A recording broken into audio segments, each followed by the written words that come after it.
Love's Labours Lost. By William Shakespeare. Dramatis Personae, persons represented. Ferdinand, King of Navarre. Biron, Lord attending on the King. Longueville, Lord attending on the King. Domain, Lord attending on the King. Boyet, Lord attending on the Princess of France. Marcade, Lord attending on the Princess of France. Don Adriano de Armado, a fantastical Spaniard.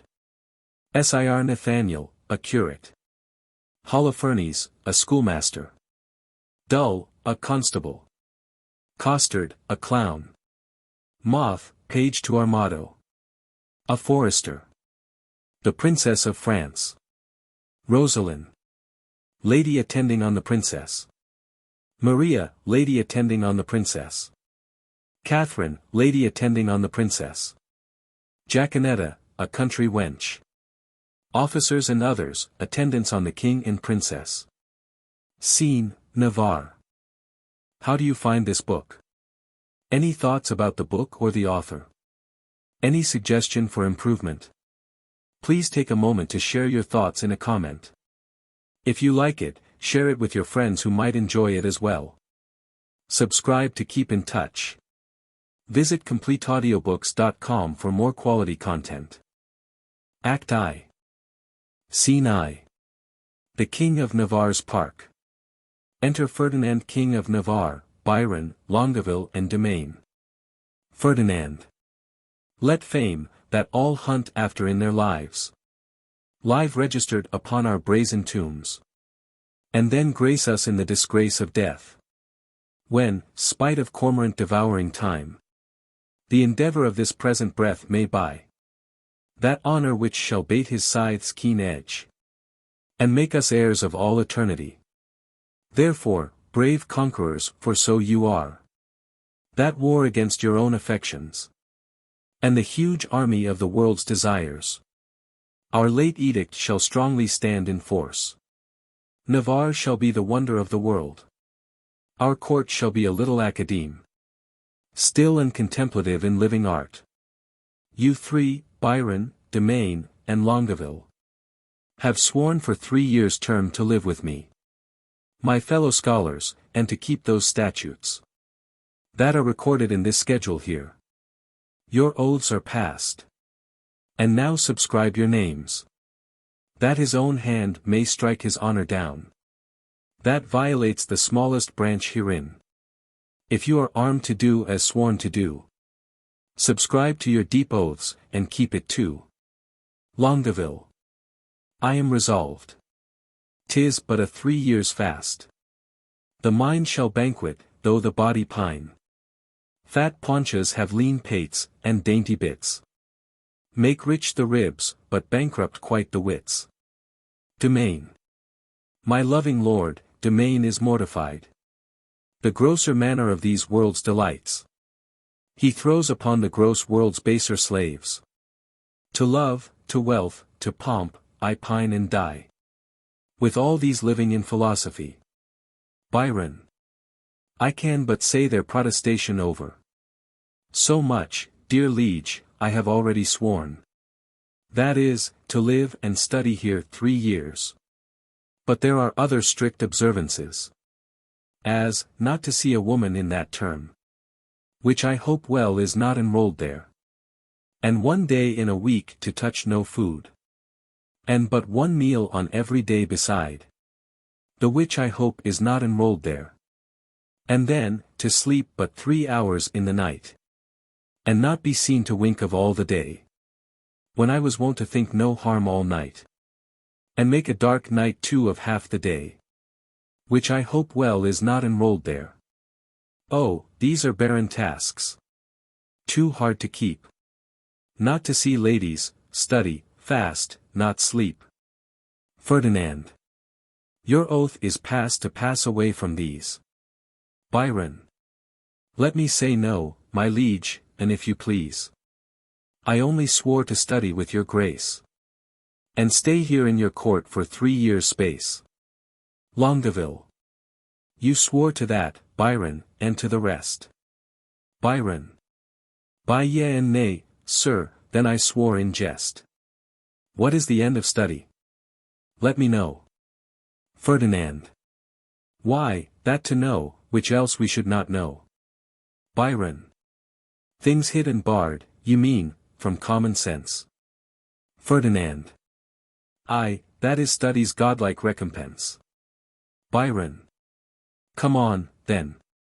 I will swear to study so. To know the thing I am forbid to know. As thus, to study where I well may dine. When I to feast expressly am forbid. Or study where to meet some mistress fine. When mistresses from common sense are hid. Or, having sworn too hard a keeping oath. Study to break it and not break my troth. If study's gain be thus and this be so. Study knows that which yet it doth not know. Swear me to this, and I will ne'er say no. Ferdinand. These be the stops that hinder study quite. And train our intellects to vain delight. Biron. Why, all delights are vain. But that most vain. Which with pain purchased doth inherit pain. As, painfully to pore upon a book. To seek the light of truth. While truth the while. Doth falsely blind the eyesight of his look. Light seeking light doth light of light beguile. So, ere you find where light in darkness lies. Your light grows dark by losing of your eyes. Study me how to please the eye indeed. By fixing it upon a fairer eye. Who dazzling so, that I shall be his heed. And give him light that it was blinded by. Study is like the heaven's glorious sun. That will not be deep searched with saucy looks. Small have continual plotters ever won. Save base authority from others' books. These earthly godfathers of heaven's lights. That give a name to every fixed star. Have no more profit of their shining nights. Than those that walk and what not what they are. Too much to know is to know not but fame. And every godfather can give a name. Ferdinand. How well he's read, to reason against reading. Domain. Proceeded well, to stop all good proceeding. Longueville. He weeds the corn and still lets grow the weeding. Biron. The spring is near when green geese are a-breeding. Domain. How follows that? Biron. Fit in his place and time. Domain. In reason nothing. Biron. Something then in rhyme. Ferdinand. Biron is like an envious sneaping frost.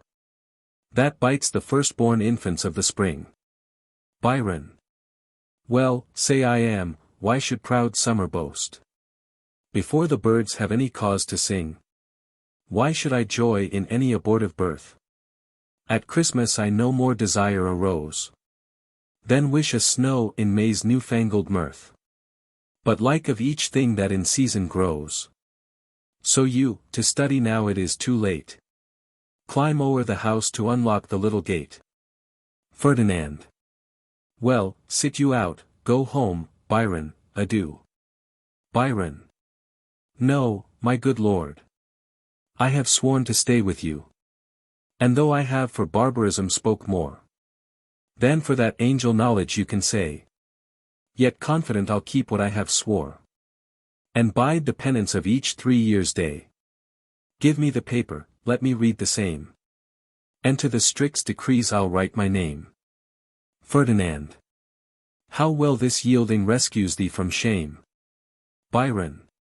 Reads, item, that no woman shall come within a mile of my court, hath this been proclaimed? Longueville. 4 days ago. Biron. Let's see the penalty. Reads. On pain of losing her tongue. Who devised this penalty? Longueville. Marry, that did I. Biron. Sweet lord, and why? Longueville. To fright them hence with that dread penalty. Biron. A dangerous law against gentility. Reads.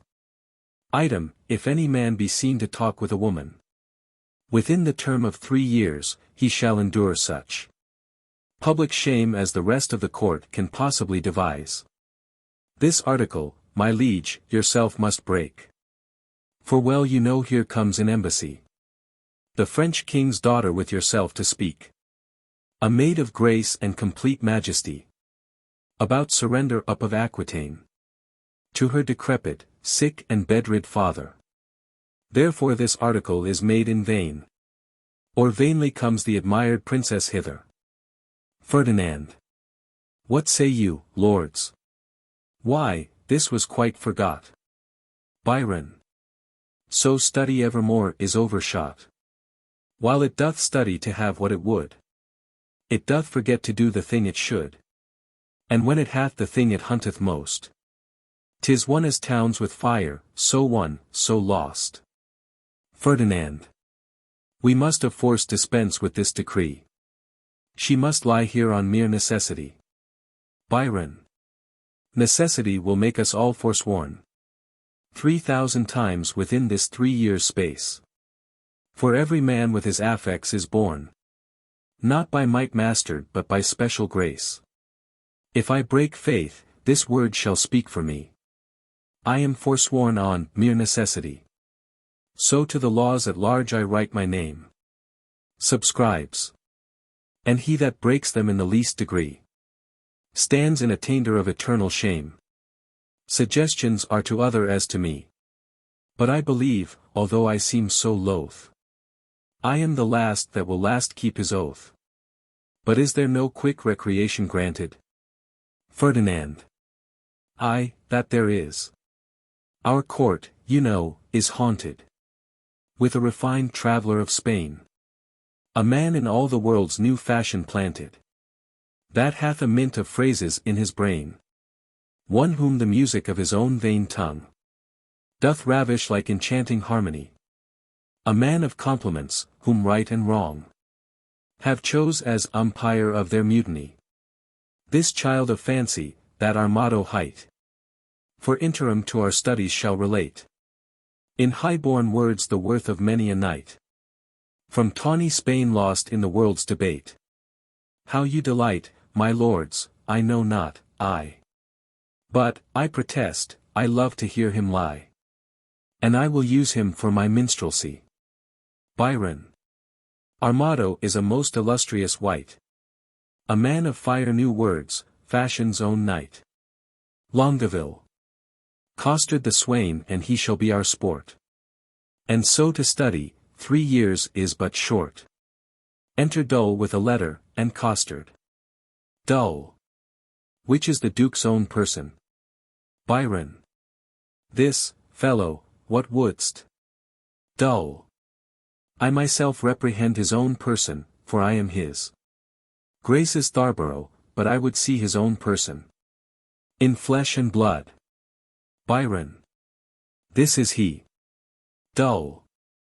Signor Armand commends you. There's villainy abroad, this letter will tell you more. Costard. Sir, the contempts thereof are as touching me. Ferdinand. A letter from the magnificent Armado. Biron. How low soever the matter, I hope in God for high words. Longueville. A high hope for a low heaven, God grant us patience. Biron. To hear. Or forbear laughing. Longueville. To hear meekly, sir, and to laugh moderately, or to forbear both. Biron. Well, sir, be it as the style shall give us cause to climb in the merriness. Costard. The matter is to me, sir, as concerning Jaquenetta. The manner of it is, I was taken with the manner. Biron. In what manner? Costard. In manner and form following, sir. All those 3. I was seen with her in the manor house, sitting with her upon the form, and taken following her into the park, which, put together, is in manner and form following. Now, sir, for the manner it is the manner of a man to speak to a woman, for the form in some form. Biron. For the following, sir. Costard. As it shall follow in my correction, and God defend the right. Ferdinand. Will you hear this letter with attention? Biron. As we would hear an oracle. Costard. Such is the simplicity of man to hearken after the flesh. Ferdinand. Reads, Great Deputy, the Welkin's Vicegerent and sole Dominator of Navarre, my soul's earth's God. And body's fostering patron. Costard. Not a word of Costard yet. Ferdinand.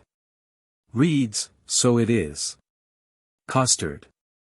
It may be so, but if he say it is so, he is, in telling true, but so. Ferdinand. Peace. Costard. Be to me and every man that dares not fight. Ferdinand. No words. Costard. Of other men's secrets, I beseech you. Ferdinand. Reads, So it is, besieged with sable-colored melancholy, I did commend the black oppressing humor to the most wholesome physic of thy health-giving air. And, as I am a gentleman, betook myself to walk. The time when? About the 6th hour, when beasts most graze, birds best peck, and men sit down to that nourishment which is called supper, so much for the time when. Now for the ground which I mean, I walked upon, it is Wycliffe thy park. Then for the place where, I mean, I did encounter that obscene and preposterous event, that draweth from my snow-white pen the ebon-colored ink, which here thou viewest, beholdest, surveyest, or sayest. But to the place where it standeth north-northeast, and by east from the west corner of thy curious knotted garden, there did I see that low-spirited swaying, that base minnow of thy mirth. Costard. Me. Ferdinand. Reads, that unlettered small knowing soul. Costard. Me. Ferdinand. Reads, that shallow vassal. Costard. Still me. Ferdinand. Reads, which, as I remember, hight Costard. Costard. Oh, me. Ferdinand. Reads, sordid and consorted, contrary to thy established proclaimed edict and continent canon. Which with this I passion to say. Wherewith? Costard. With a wench. Ferdinand. Reads, with a child of our grandmother Eve, a female, or, for thy more sweet understanding, a woman. Him I, as my ever-esteemed duty pricks me on, have sent to thee, to receive the meed of punishment, by thy sweet grace's officer, Anthony. Dull, a man of good repute, carriage, bearing, and estimation. Dull. Me, and shall please you. I am Anthony Dull. Ferdinand. Reads, for Jaquenetta, so is the weaker vessel called which I apprehended with the aforesaid swain, I keep her as a vessel of the law's fury. And shall, at the least of thy sweet notice, bring her to trial. Thine, in all compliments of devoted and heart-burning heat of duty. Don Adriano da Armado. Biron. This is not so well as I looked for, but the best that ever I heard. Ferdinand. Ay, the best for the worst. But, sirrah, what say you to this? Costard. Sir, I confess the wench. Ferdinand. Did you hear the proclamation? Costard. I do confess much of the hearing it but little of the marking of it. Ferdinand. It was proclaimed a year's imprisonment, to be taken with a wench. Costard. I was taken with none, sir, I was taken with a damsel. Ferdinand. Well, it was proclaimed damsel. Costard.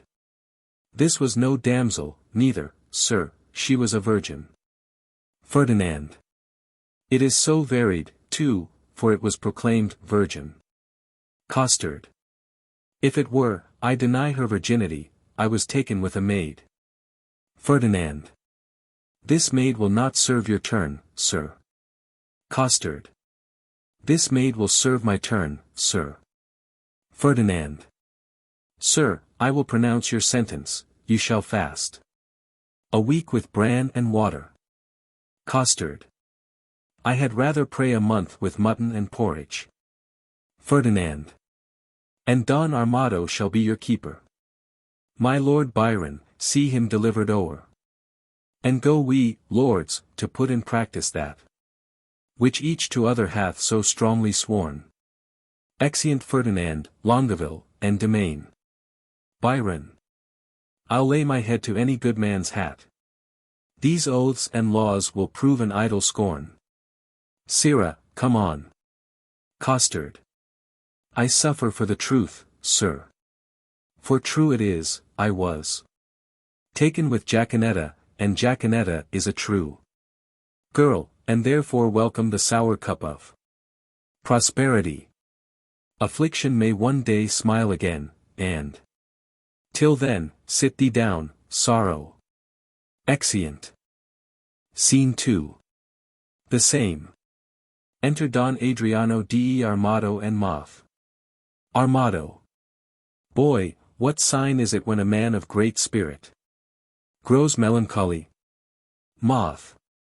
A great sign, sir, that he will look sad. Armado. Why, sadness is one and the selfsame thing, dear imp. Mote. No, no, O Lord, sir, no. Armado. How canst thou part sadness and melancholy, my tender juvenile? Mote. By a familiar demonstration of the working, my tough senior. Armado. Why tough senior? Why tough senior? Mote. Why tender juvenile? Why tender juvenile? Armado. I spoke it, tender juvenile, as a congruent epitheton appertaining to thy young days, which we may nominate tender. Mote. And I, tough senior, as an appurtenant title to your old time, which we may name tough. Armado. Pretty and apt. Mote. How mean you, sir? I pretty, and my saying apt? Or I apt, and my saying pretty? Armado. Thou pretty, because little. Mote. Little pretty, because little. Wherefore apt? Armado. And therefore apt, because quick. Mote. Speak you this in my praise, master? Armado. In thy condign praise. Mote. I will praise an eel with the same praise. Armado. What, that an eel is ingenious? Mote. That an eel is quick. Armado. I do say thou art quick in answers, thou heatest my blood. Mote. I am answered, sir. Armado. I love not to be crossed. Mote. Aside, he speaks the mere contrary, crosses love not him. Armado. I have promised to study 3 years with the Duke. Mote. You may do it in an hour, sir. Armado. Impossible. Mote. How many is one thrice told? Armado. I am ill at reckoning, it fitteth the spirit of a tapster. Mote. You are a gentleman and a gamester, sir. Armado. I confess both, they are both the varnish of a complete man. Mote. Then, I am sure, you know how much the gross sum of duces amounts to. Armado. It doth amount to one more than 2. Mote. Which the base vulgar do call 3. Armado. True. Mote. Why, sir, is this such a piece of study? Now here is 3 studied, ere ye'll thrice wink, and how easy it is to put years to the word 3, and study 3 years in 2 words, the dancing horse will tell you. Armado. A most fine figure. Moth. To prove you a cipher. Armado. I will hereupon confess I am in love, and as it is base for a soldier to love, so am I in love with a base wench. If drawing my sword against the humor of affection would deliver me from the reprobate thought of it, I would take desire prisoner, and ransom him to any French courtier for a new devised courtesy. I think scorn to sigh, methinks I should outswear Cupid. Comfort me, boy, what great men have been in love. Moth. Hercules, master. Armado. Most sweet Hercules. More authority, dear boy, name. More. And, sweet my child, let them be men of good repute and carriage. Moth. Samson, master, he was a man of good carriage, great carriage, for he carried the town gates on his back like a porter, and he was in love. Armado. O well-knit Samson. Strong-jointed Samson. I do excel thee in my rapier as much as thou didst me in carrying gates. I am in love too. Who was Samson's love, my dear Moth? Moth. A woman, master. Armado. Of what complexion? Moth. Of all the 4, or the 3, or the 2, or one of the 4. Armado. Tell me precisely of what complexion. Moth. Of the sea-water green, sir. Armado. Is that one of the 4 complexions? Moth. As I have read, sir. And the best of them too. Armado. Green indeed is the color of lovers, but to have a love of that color, methinks Samson had small reason for it. He surely affected her for her wit. Moth. It was so, sir, for she had a green wit. Armado. My love is most immaculate white and red. Moth. Most maculate thoughts, master, are masked under such colors. Armado. Define, well-educated infant. Moth. My father's wit and my mother's tongue, assist me. Armado. Sweet invocation of a child, most pretty and pathetical. Moth. If she be made of white and red, her faults will ne'er be known. For blushing cheeks by faults are bred, and fears by pale white shown. Then if she fear, or be to blame, by this you shall not know. For still her cheeks possess the same, which native she doth owe. A dangerous rhyme, master, against the reason of white and red. Armado. Is there not a ballad, boy, of the king and the beggar? Moth. The world was very guilty of such a ballad some 3 ages since, but I think now, 'tis not to be found. Or, if it were, it would neither serve for the writing nor the tune. Armado. I will have that subject newly writ o'er, that I may example my digression by some mighty precedent. Boy, I do love that country girl that I took in the park with the rational hind Costard, she deserves well. Moth. Aside, to be whipped, and yet a better love than my master. Armado. Sing, boy, my spirit grows heavy in love. Moth. And that's great marvel, loving a light wench. Armado. I say, sing. Moth. Forbear till this company be past. Enter Dull, Costard, and Jacquenetta. Dull. Sir, the Duke's pleasure is, that you keep Costard safe, and you must suffer him to take no delight. Nor no penance, but must fast 3 days a week. For this damsel, I must keep her at the park, she is allowed for the day woman. Fare you well. Armado. I do betray myself with blushing. Maid. Jaquenetta. Man. Armado. I will visit thee at the lodge. Jaquenetta. That's hereby. Armado. I know where it is situate. Jaquenetta.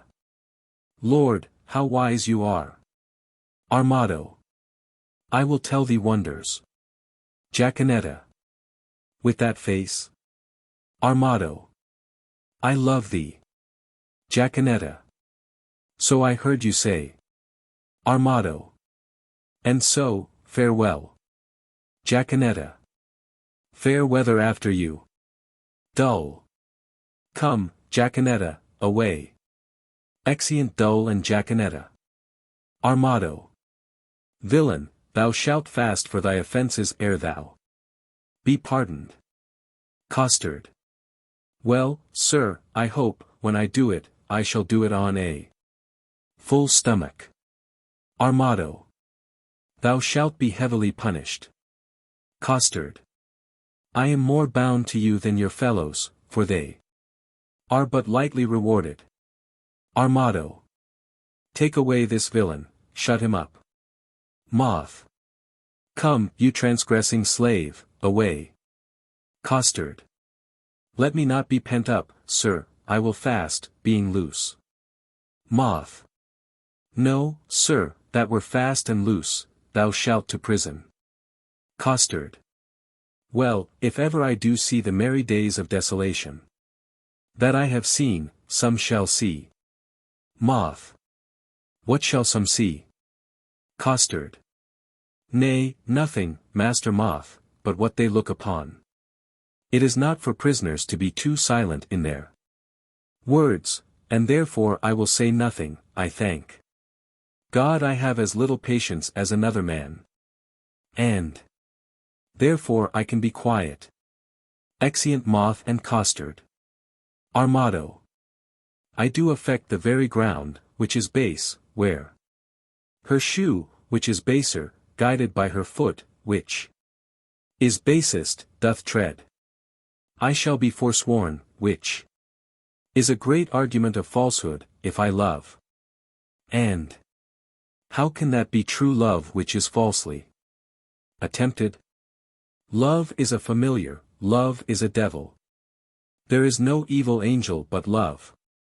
Yet was Samson so tempted, and he had an excellent strength, yet was Solomon so seduced, and he had a very good wit. Cupid's butt shaft is too hard for Hercules' club, and therefore too much odds for a Spaniard's rapier. The first and second cause will not serve my turn.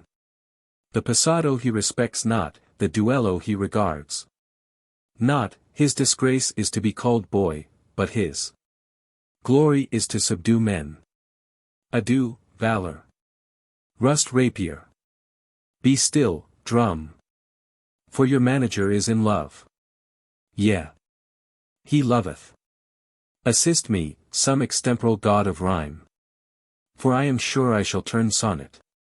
Devise, wit. Write, pen, for I am for whole volumes in folio. Exit. Act 2. Scene I. The same. Enter the Princess of France, Rosaline, Maria, Katharine, Billet, lords, and other attendants. Boyet. Now, madam, summon up your dearest spirits. Consider who the king your father sends. To whom he sends, and what's his embassy. Yourself. Held precious in the world's esteem. To parley with the sole inheritor of all perfections that a man may owe. Matchless Navarre. The plea of no less weight than Aquitaine, a dowry for a queen. Be now as prodigal of all dear grace as nature was in making graces dear, when she did starve the general world beside, and prodigally gave them all to you. Princess. Good Lord Boyet, my beauty, though but mean, needs not the painted flourish of your praise. Beauty is bought by judgment of the eye, not uttered by base sale of chapmen's tongues. I am less proud to hear you tell my worth, than you much willing to be counted wise, in spending your wit in the praise of mine. But now to task the tasker, good Boyet. You are not ignorant, all-telling fame doth noise abroad, Navarre hath made a vow, till painful study shall outwear 3 years. No woman may approach his silent court. Therefore too see method a needful course, before we enter his forbidden gates, to know his pleasure. And in that behalf, bold of your worthiness, we single you, as our best moving fair solicitor. Tell him, the daughter of the King of France, on serious business, craving quick dispatch, importunes personal conference with his grace. Haste signifies so much, while we attend, like humble-visaged suitors, his high will. Boyet, proud of employment, willingly I go. Princess, all pride is willing pride, and yours is so. Exit Boyet.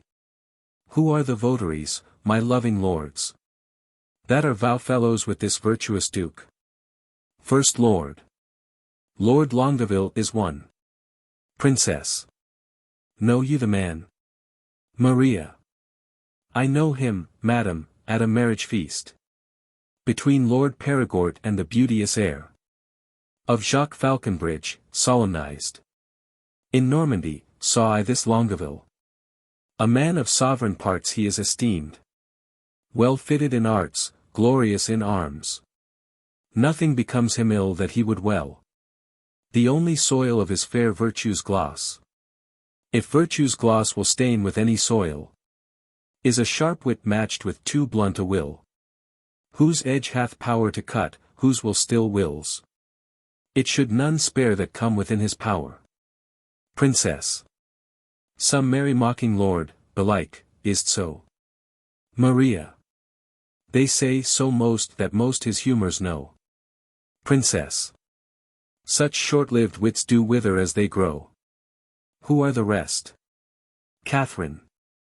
The young Domain, a well-accomplished youth, of all that virtue love for virtue loved, most power to do most harm, least knowing ill. For he hath wit to make an ill shape good, and shape to win grace though he had no wit. I saw him at the Duke Alençon's once, and much too little of that good I saw, is my report to his great worthiness.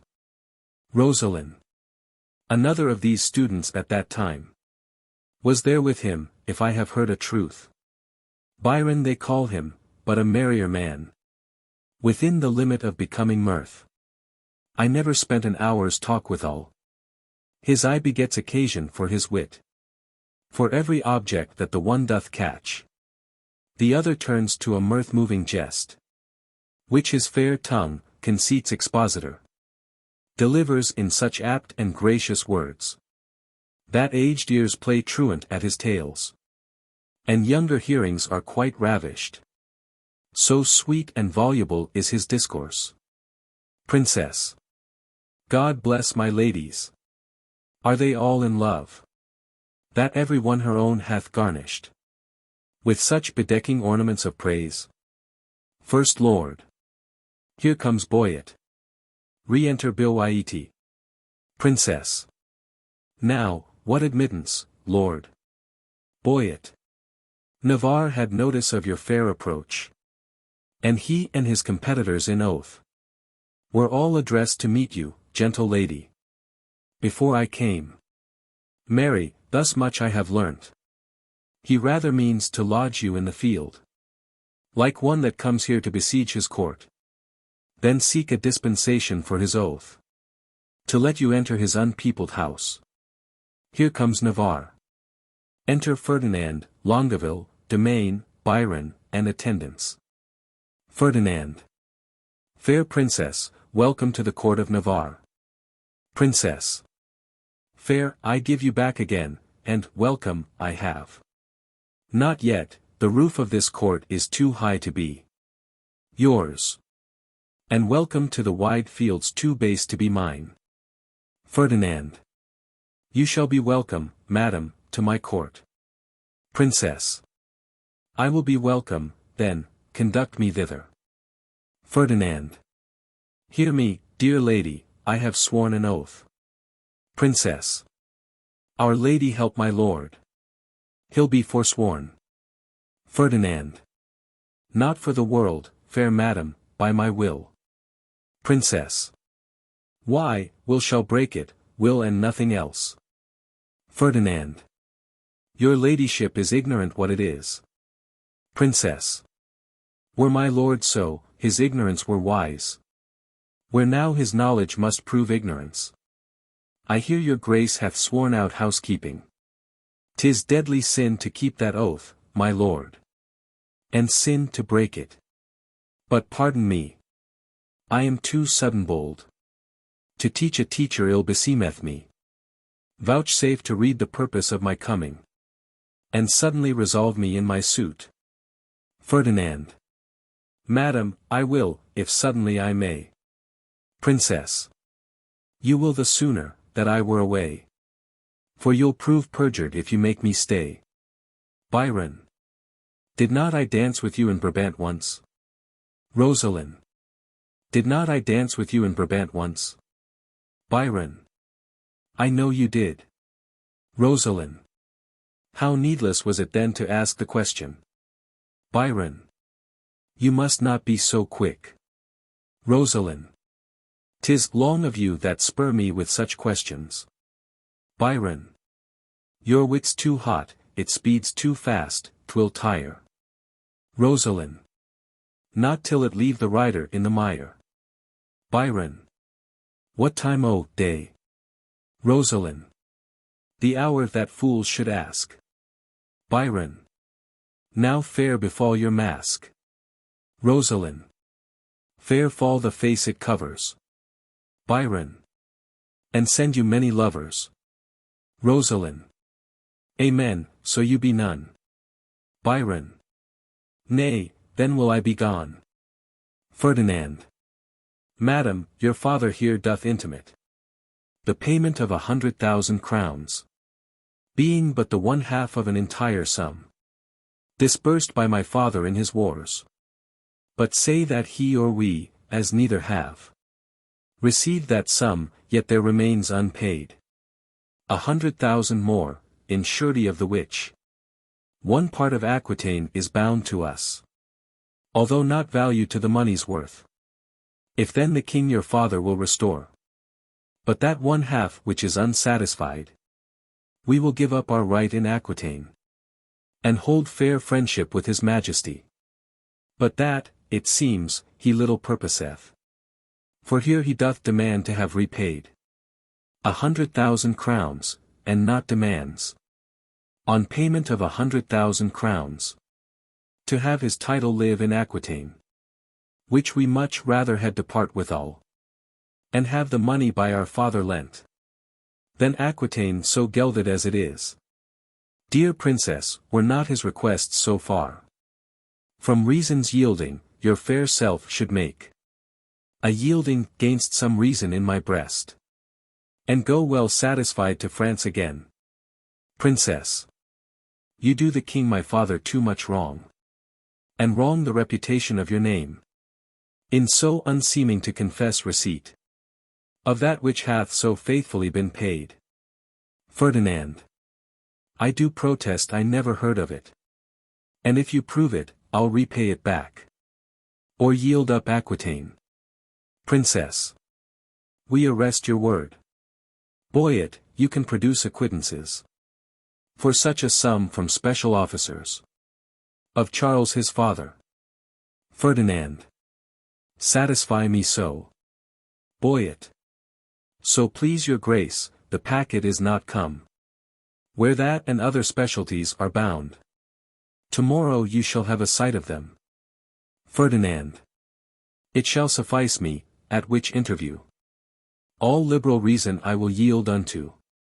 Meantime receive such welcome at my hand As honor without breach of honor may make tender of to thy true worthiness.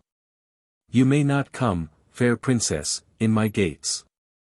But here without you shall be so received, as you shall deem yourself lodged in my heart. Though so denied fair harbor in my house. Your own good thoughts excuse me, and farewell. Tomorrow shall we visit you again.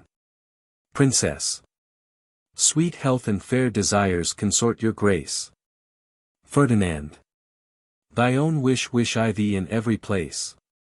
Exit. Biron. Lady, I will commend you to mine own heart. Rosaline. Pray you, do my commendations, I would be glad to see it. Biron. I would you heard it groan. Rosaline. Is the fool sick? Biron. Sick at the heart. Rosaline. Alack, let it blood. Biron. Would that do it good? Rosaline. My physic says, I. Biron. Will you pricked with your eye? Rosaline. No point, with my knife. Biron. Now, God save thy life. Rosaline. And yours from long living. Biron. I cannot stay Thanksgiving. Retiring. Domain. Sir, I pray you, a word, what lady is that same? Boyet. The heir of Alençon, Katharine her name. Domain. A gallant lady. Monsieur, fare you well. Exit. Longueville. I beseech you a word, what is she in the white? Boyet. A woman sometimes, and you saw her in the light. Longueville. Perchance light in the light. I desire her name. Boyet. She hath but one for herself, to desire that were a shame. Longueville. Pray you, sir, whose daughter? Boyet. Her mother's, I have heard. Longueville. God's blessing on your beard. Boyet. Good sir, be not offended. She is an heir of Falconbridge. Longueville. Nay, my choler is ended. She is a most sweet lady. Boyet. Not unlike, sir, that may be. Exit Longueville. Biron. What's her name in the cap? Boyet. Rosaline, by good hap. Biron. Is she wedded or no? Boyet. To her will, sir, or so. Biron. You are welcome, sir, adieu. Boyet. Farewell to me, sir, and welcome to you. Exit Biron. Maria. That last is Biron, the merry madcap lord. Not a word with him but a jest. Boyet. And every jest but a word. Princess. It was well done of you to take him at his word. Boyet. I was as willing to grapple as he was to board. Maria. Two hot sheeps, marry. Boyet. And wherefore not ships? No sheep, sweet lamb, unless we feed on your lips. Maria. You sheep, and I pasture, shall that finish the jest? Boyet. So you grant pasture for me. Offering to kiss her. Maria. Not so, gentle beast. My lips are no common, though several they be. Boyet. Belonging to whom? Maria. To my fortunes and me. Princess. Good wits will be jangling. But, gentles, agree. This civil war of wits were much better used. On Navarre and his bookmen, for here 'tis abused. Boyet. If my observation, which very seldom lies, by the heart still rhetoric disclosed with eyes. Deceive me not now, Navarre is infected. Princess. With what? Boyet.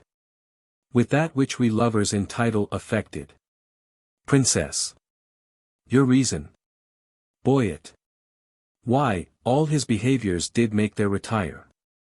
To the court of his eye, peeping thorough desire. His heart, like an agate, with your print impressed. Proud with his form, in his eye pride expressed. His tongue, all impatient to speak and not see, did stumble with haste in his eyesight to be. All senses to that sense did make their repair, to feel only looking on fairest of fair. Methought all his senses were locked in his eye, as jewels in crystal for some prince to buy, who, tendering their own worth from where they were glassed, did point you to buy them, along as you passed. His face's own margent did quote such amazes, that all eyes sought his eyes enchanted with gazes.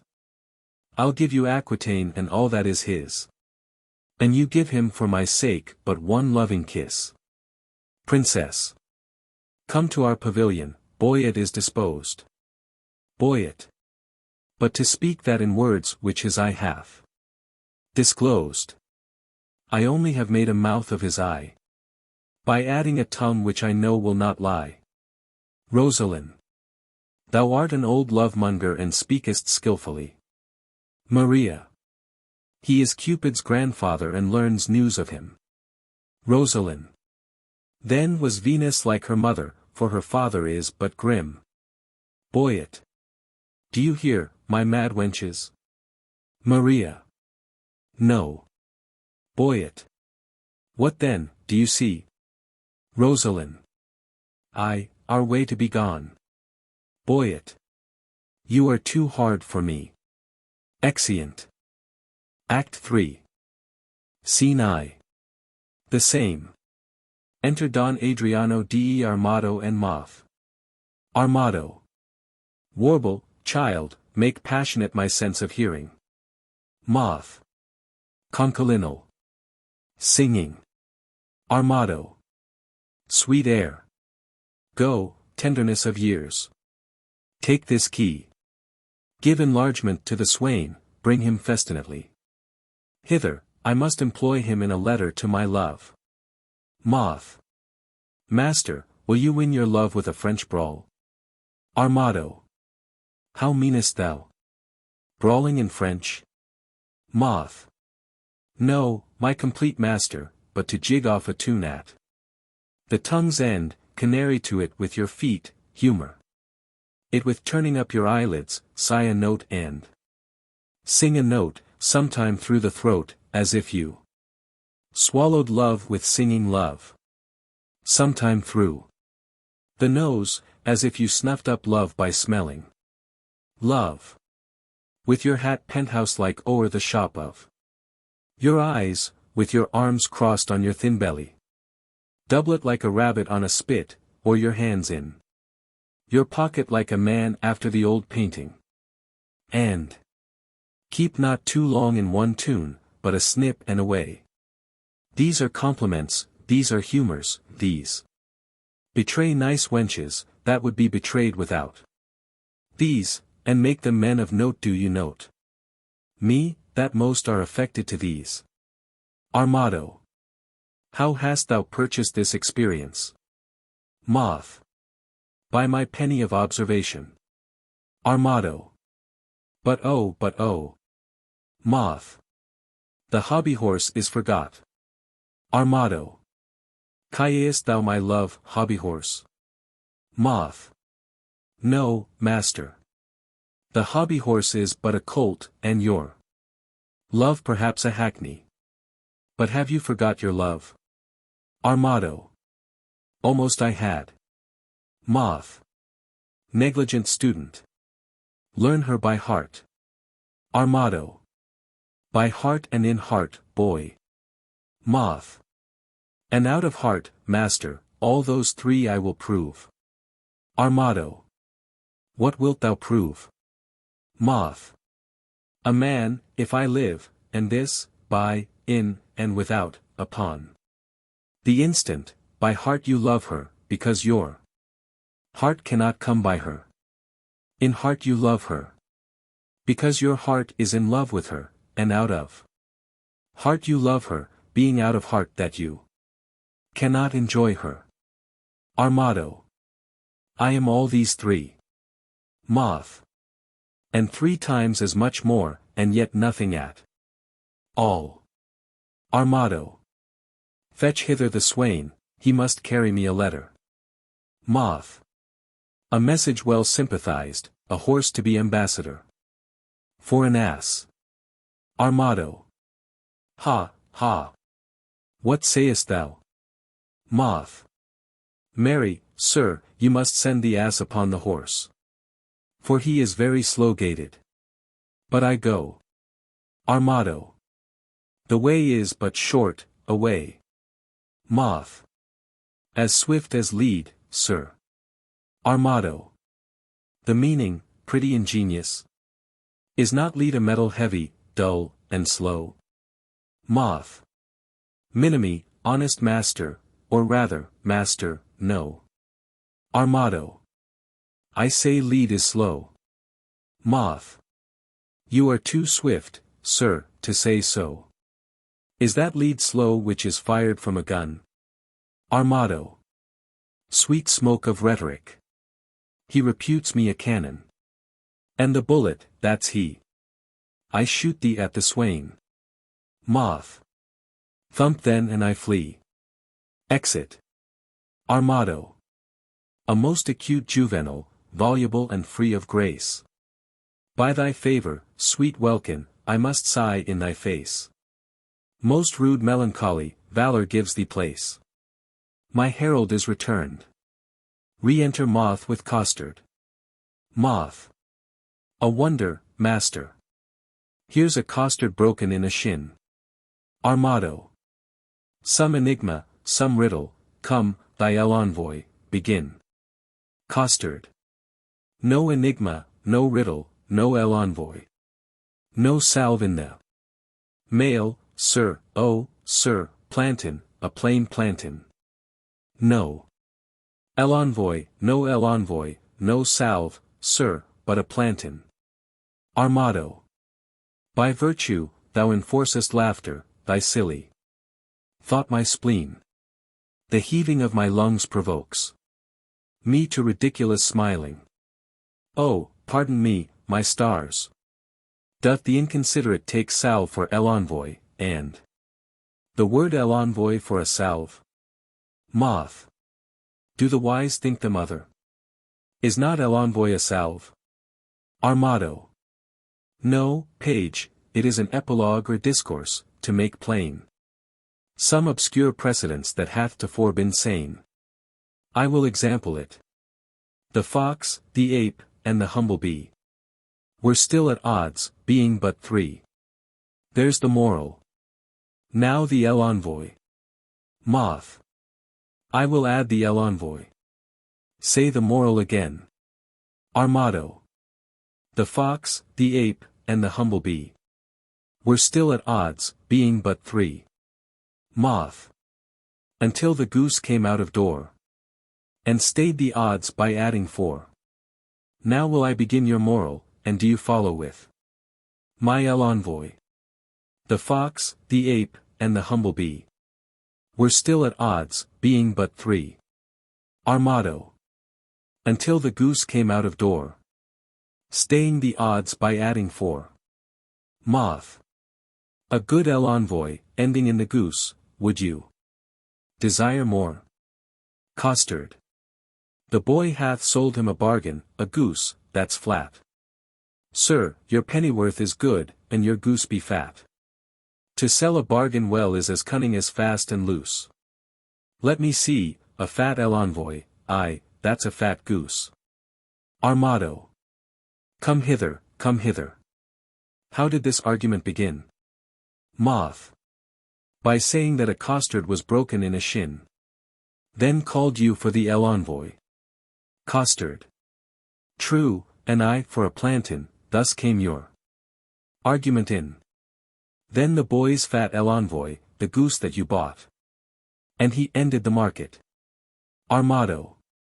But tell me, how was there a costard broken in a shin? Mote. I will tell you sensibly. Costard.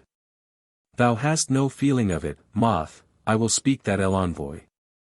I costard, running out, that was safely within. Fell over the threshold and broke my shin. Armado. We will talk no more of this matter. Costard. Till there be more matter in the shin. Armado. Sirrah Costard, I will enfranchise thee. Costard. Oh, marry me to one Francis, I smell some envoy.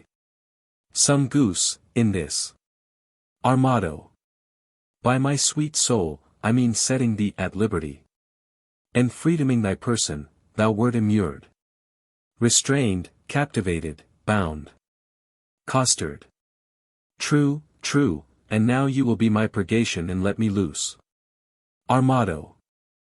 I give thee thy liberty, set thee from durance, and in lieu thereof, impose on thee nothing but this. Bear this significant. Giving a letter. To the country maid Jacquenetta. There is remuneration. For the best ward of mine. Honor is rewarding my dependence. Moth, follow. Exit. Moth. Like the sequel, Senior Costard, adieu. Costard. My sweet ounce of man's flesh. My inconny Jew. Exit moth. Now will I look to his remuneration. Remuneration. Oh, that's the Latin word for 3 farthings, 3 farthings remuneration. What's the price of this? Inkle. 1 penny, no, I'll give you a remuneration. Why, it carries it. Remuneration. Why, it is a fairer name than French crown. I will never buy and sell out of this word. Enter Biron. Biron. Oh, my good knave Costard. Exceedingly well met. Costard. Pray you, sir, how much carnation ribbon may a man buy for a remuneration? Biron. What is a remuneration? Costard. Marry, sir, halfpenny farthing. Biron. Why, then, 3 farthing worth of silk. Costard. I thank your worship, God be why you. Biron. Stay, slave. I must employ thee. As thou wilt win my favor, good my knave. Do one thing for me that I shall entreat. Costard. When would you have it done, sir? Biron. This afternoon. Costard. Well, I will do it, sir, fare you well. Biron. Thou knowest not what it is. Costard. I shall know, sir, when I have done it. Biron. Why, villain, thou must know first. Costard. I will come to your worship tomorrow morning. Biron. It must be done this afternoon. Hark, slave, it is but this. The princess comes to hunt here in the park. And in her train there is a gentle lady. When tongue speaks sweetly, then they name her name. And Rosaline they call her, ask for her. And to her white hand see thou do commend this sealed up counsel. There's thy guerdon, go. Giving him a shilling. Costard. Guerdon, oh sweet guerdon. Better than remuneration. 11 farthing better, most sweet guerdon. I will do it, sir, in print. Guerdon. Remuneration. Exit. Biron. And I, forsooth, in love. I, that have been love's whip. A very beetle to a humorous sigh. A critic, nay, a night-watch constable. A domineering pedant o'er the boy. Than whom no mortal so magnificent. This wimpled, whining, purblind, wayward boy. This senior junior, giant dwarf, Dan Cupid. Regent of love rhymes, lord of folded arms. The anointed sovereign of sighs and groans. Liege of all loiterers and malcontents. Dread prince of plackets, king of codpieces. Sole imperator and great general. Of trotting paradors, O my little heart. And I to be a corporal of his field. And wear his colors like a tumbler's hoop. What, I love. I sue. I seek a wife. A woman, that is like a German clock. Still a repairing, ever out of frame. And never going aright, being a watch. But being watched that it may still go right. Nay, to be perjured, which is worst of all. And, among three, to love the worst of all. A whitely wanton with a velvet brow. With 2 pitchballs stuck in her face for eyes. Ay, and by heaven, one that will do the deed. Though Argus were her eunuch and her guard. And I to sigh for her. To watch for her. To pray for her. Go to, it is a plague. That Cupid will impose for my neglect. Of his almighty dreadful little might. Well, I will love, write, sigh, pray, sue and groan. Some men must love my lady and some Joan.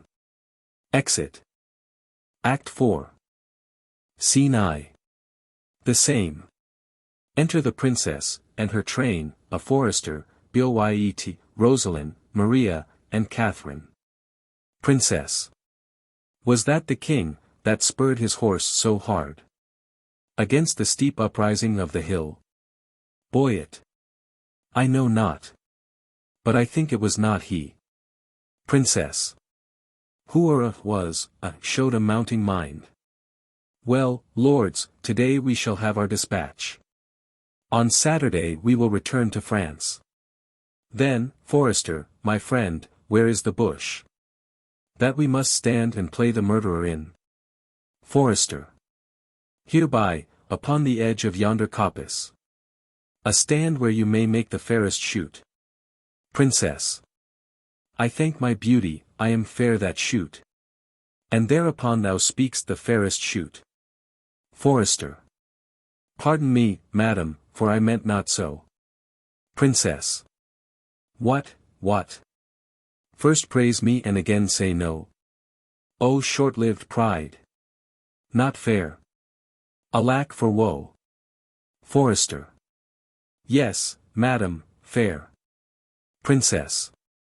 Nay, never paint me now. Where fair is not, praise cannot mend the brow. Here, good my glass, take this for telling true. Fair payment for foul words is more than due. Forester. Nothing but fair is that which you inherit. Princess. See, my beauty will be saved by merit. O heresy and fair, fit for these days. A giving hand, though foul, shall have fair praise. But come, the bow, now mercy goes to kill. And shooting well is then accounted ill. Thus will I save my credit in the shoot. Not wounding, pity would not let me do't. If wounding, then it was to show my skill. That more for praise than purpose meant to kill. And out of question so it is sometimes. Glory grows guilty of detested crimes. When, for fame's sake, for praise, an outward part. We bend to that the working of the heart. As I for praise alone now seek to spill. The poor dear's blood, that my heart means no ill. Boyet. Do not cursed wives hold that self-sovereignty. Only for praise sake, when they strive to be lords o'er their lords. Princess. Only for praise, and praise we may afford. To any lady that subdues a lord. Boyet. Here comes a member of the Commonwealth. Enter Costard. Costard. God dig you den all. Pray you, which is the head lady? Princess.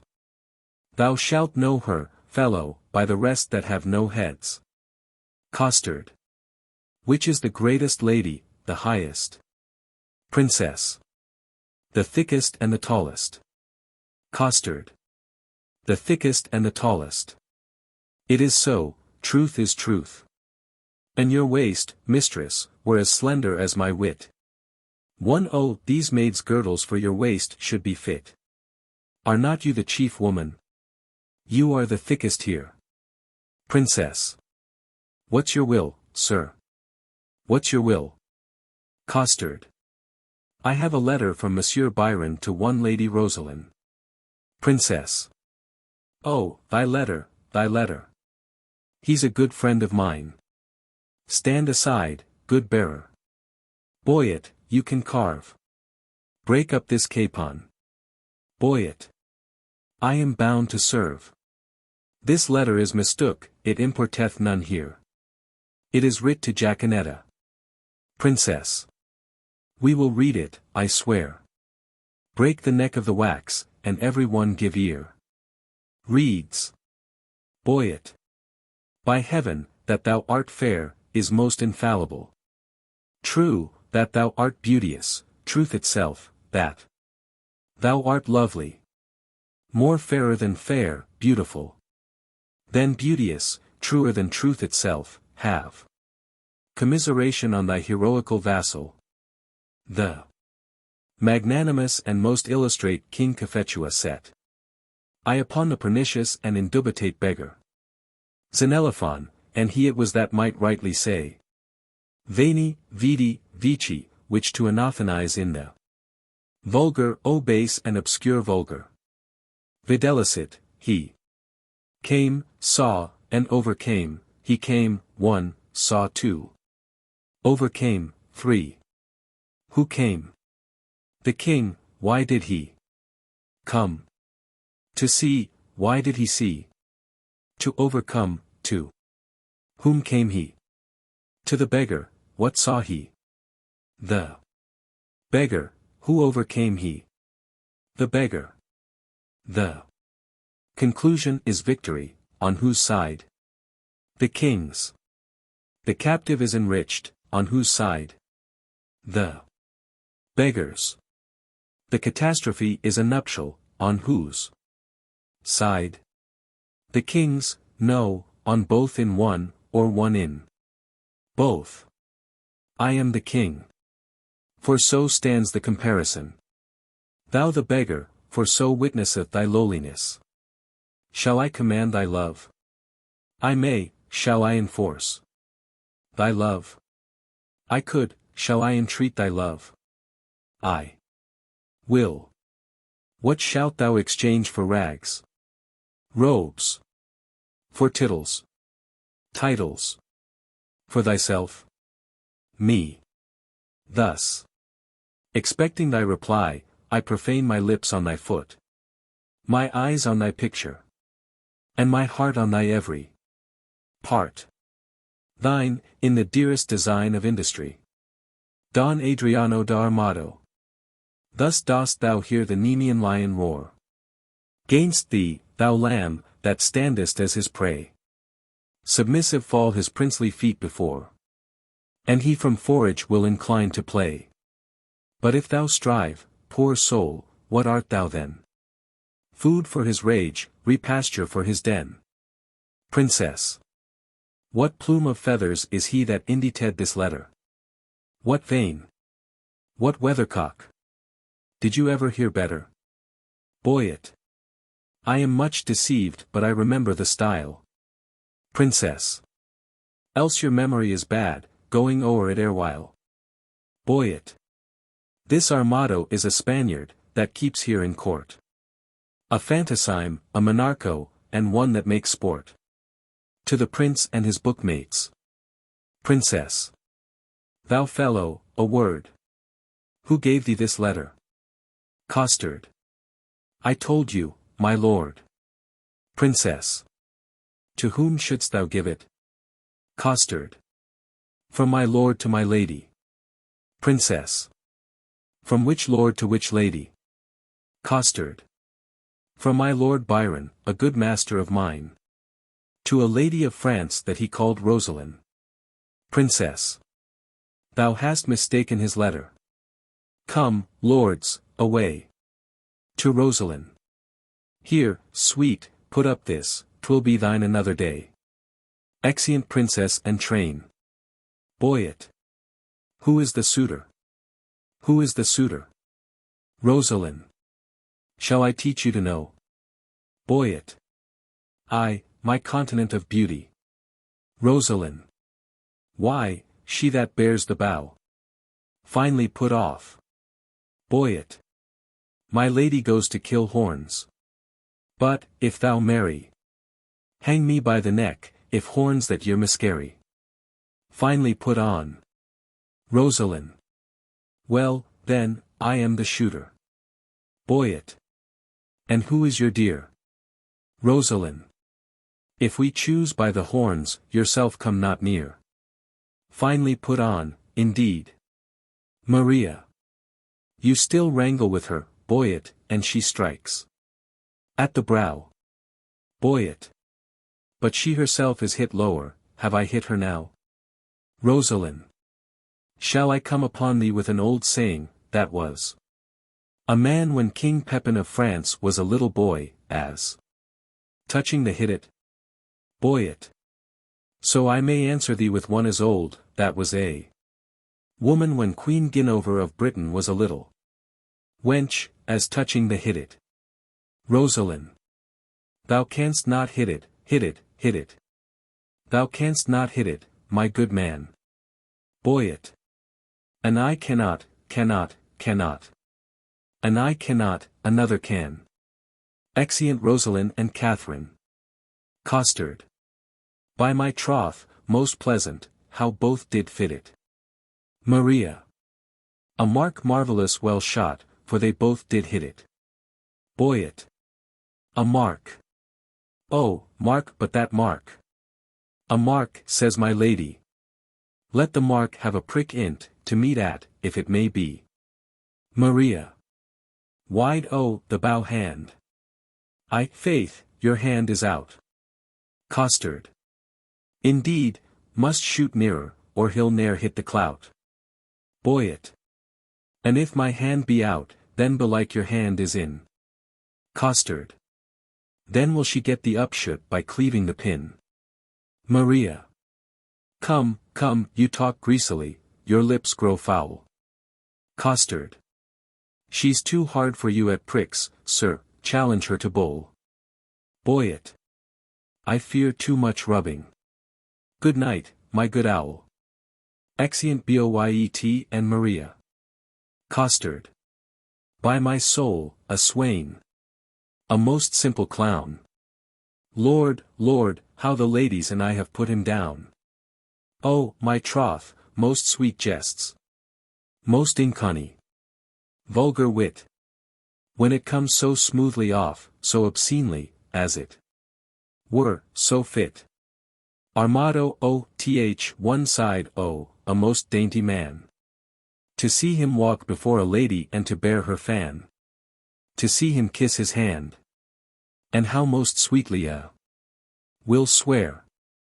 And his page other side, that handful of wit. Ah, heavens, it is a most pathetical knit. Sola.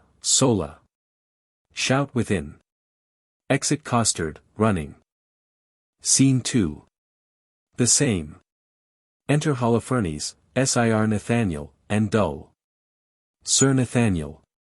Very reverend sport, truly, and done in the testimony of a good conscience. Holofernes. The deer was, as you know, sanguis, in blood. Ripe. As the pombe water, who now hangeth like a jewel in the ear of Calo, the sky, the welkin, the heaven. And anon falleth like a crab on the face of Terra. The soil, the land, the earth. Sir Nathaniel. Truly, Master Holofernes, the epithets are sweetly varied, like a scholar at the least, but, sir, I assure ye, it was a buck of the first head. Holofernes. Sir Nathaniel, haud credo. Dull. 'Twas not a haud credo, 'twas a pricket. Holofernes. Most barbarous intimation. Yet a kind of insinuation, as it were, in way, of explication.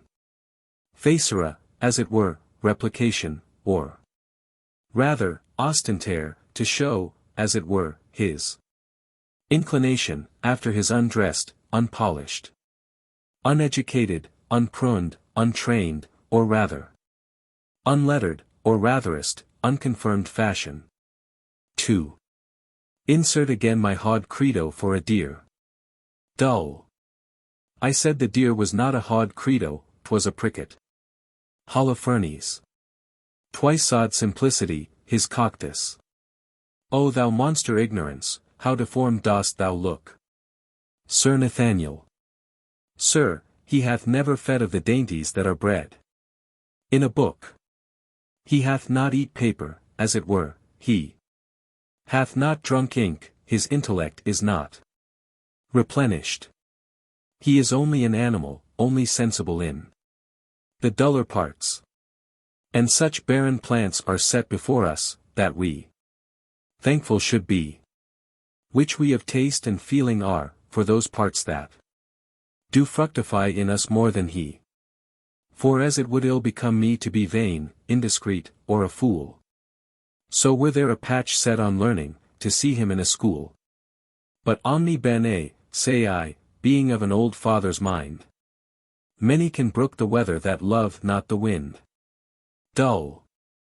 You too are bookmen, can you tell me by your wit what was a month old at Cain's birth, that's not 5 weeks old as yet? Holofernes. Dictina, Goodman dull, Dictina, Goodman dull. Dull. What is Dictina? Sir Nathaniel. A title to Phoebe, to Luna, to the moon. Holofernes. The moon was a month old when Adam was no more. And rout not to 5 weeks when he came to 50. The illusion holds in the exchange. Dull. 'Tis true indeed. The collusion holds in the exchange. Holofernes. God comfort thy capacity. I say, the illusion holds in the exchange. Dull. And I say, the pollution holds in the exchange. 4. The moon is never but a month old, and I say beside that, 'twas a pricket that the princess killed. Holofernes. Sir Nathaniel, will you hear an extemporal epitaph on the death of the deer? And, to humor the ignorant, call I the deer the princess killed a pricket. Sir Nathaniel. Purge, good master Holofernes, purge, so it shall please you to abrogate scurrility. Holofernes. I will something affect the letter, for it argues facility. The prayful princess pierced and pricked a pretty pleasing pricket. Some say a sore, but not a sore, till now made sore with shooting. The dogs did yell, put L to sore, then sorrel jumps from thicket. Or pricket sore, or else sorrel. The people fall a hooting. If sore be sore, then L to sore makes 50 sores. 1 sorrel. Of 1 sore I 100 make by adding but 1 more L. Sir Nathaniel. A rare talent. Dull. Aside, if a talent be a claw, look how he claws him with a talent. Holofernes. This is a gift that I have, simple, simple. A foolish extravagant spirit, full of forms, figures, shapes, objects, ideas, apprehensions, motions, revolutions, these are begot in the ventricle of memory, nourished in the womb of Pia Mater, and delivered upon the mellowing of occasion. But the gift is good in those in whom it is acute, and I am thankful for it. Sir Nathaniel. Sir, I praise the Lord for you, and so may my parishioners. For their sons are well tutored by you, and their daughters profit very greatly under you. You are a good member of the Commonwealth. Holofernes. Mihircle, if their sons be ingenuous, they shall want no instruction. If their daughters be capable, I will put it to them, but vir sapit capaca. Loquitur, a soul feminine saluteth us. Enter Jacquenetta and Costard. Jaquenetta. God give you good morrow, Master Parson. Holofernes. Master Parson, quasi person. And if one should be pierced, which is the one? Costard. Marry, Master Schoolmaster, he that is likest to a hogshead. Holofernes. Piercing a hogshead. A good lustre of conceit in a tuft of earth. Fire enough for a flint, pearl enough. For a swine, 'tis pretty, it is well. Jaquenetta. Good master parson, be so good as read me this letter. It was given me by Costard, and sent me from Don Armado. I beseech you, read it.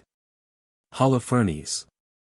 Faust, precer gelida quando picus omni sub umbra. Ruminat and so forth. Ah, good old Montoine.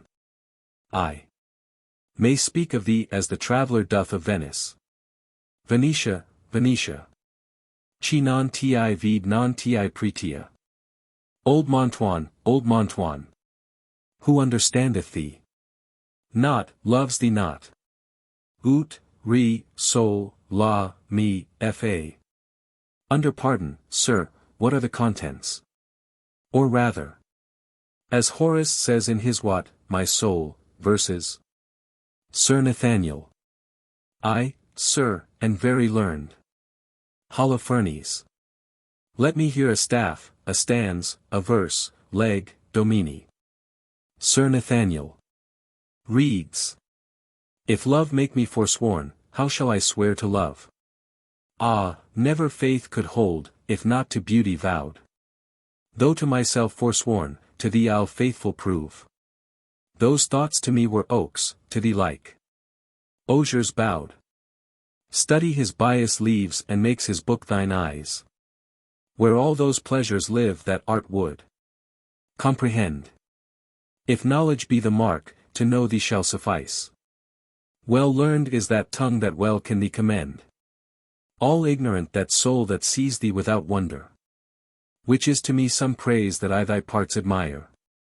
Thy eye Jove's lightning bears, thy voice his dreadful thunder. Which not to anger bent, is music and sweet fire. Celestial as thou art, oh, pardon, love, this wrong. That sings heaven's praise with such an earthly tongue. Holofernes. You find not the apostrophas, and so miss the accent. Let me supervise the canzonet. Here are only numbers ratified. But, for the elegancy, facility, and golden cadence of poesy, carat. Avidus Naso was the man, and why, indeed, Naso. But for smelling out the odoriferous flowers of fancy, the jerks of invention. Imitari is nothing. So doth the hound his master, the ape his keeper. The tired horse his rider. But, Damosella Virgin. Was this directed to you? Jaquenetta. I, sir, from one Monsieur Biron, one of the strange Queen's lords. Holofernes. I will overglance the superscript, to the snow-white hand of the most beauteous lady. Rosaline. I will look again on the intellect of the letter, for the nomination of the party writing. To the person written unto, your ladyships in all desired employment, Biron. Sir Nathaniel, this Biron is one of the votaries with the king.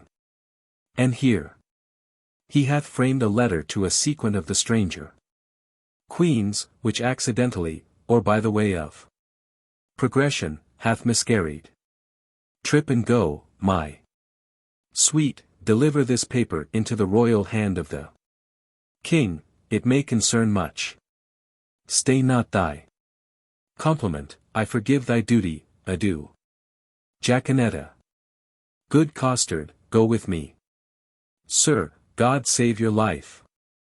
Costard. Have with thee, my girl. Exeunt Costard and Jaquenetta. Sir Nathaniel. Sir, you have done this in the fear of God, very religiously, and, as a certain father saith. Holofernes.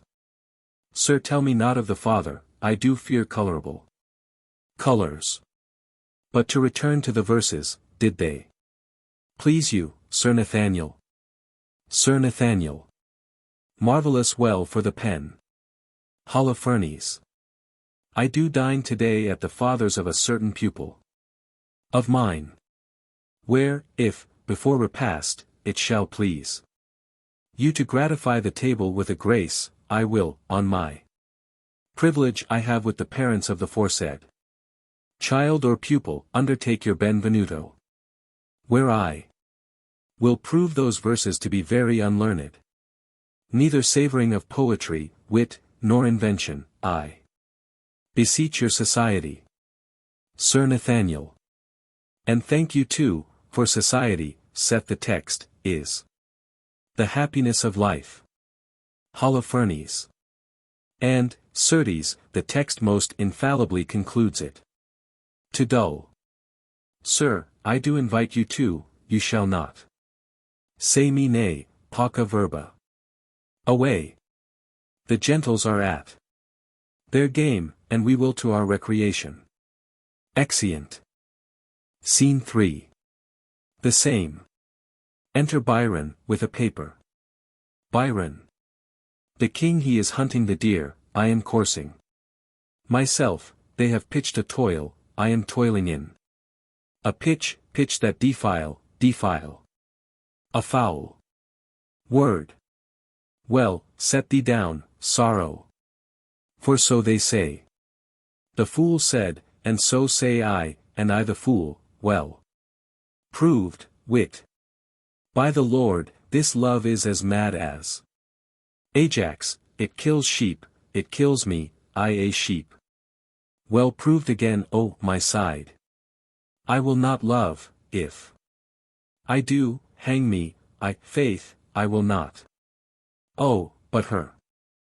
I, by this light, but for her I would not. Love her, yes, for her 2 eyes. Well, I do nothing in the world but lie, and lie in my throat. By heaven, I do love, and it hath taught me to rhyme. And to be melancholy. And here is part of my rhyme. And here my melancholy. Well, she hath won, oh, my sonnets already, the clown bore it, the fool sent it, and the lady hath it, sweet clown, sweeter fool, sweetest lady. By the world, I would not care a pin, if the other 3 were in. Here comes one. With a paper, God give him grace to groan. Stands aside. Enter Ferdinand, with a paper. Ferdinand. I me. Biron. Aside, shot, by heaven.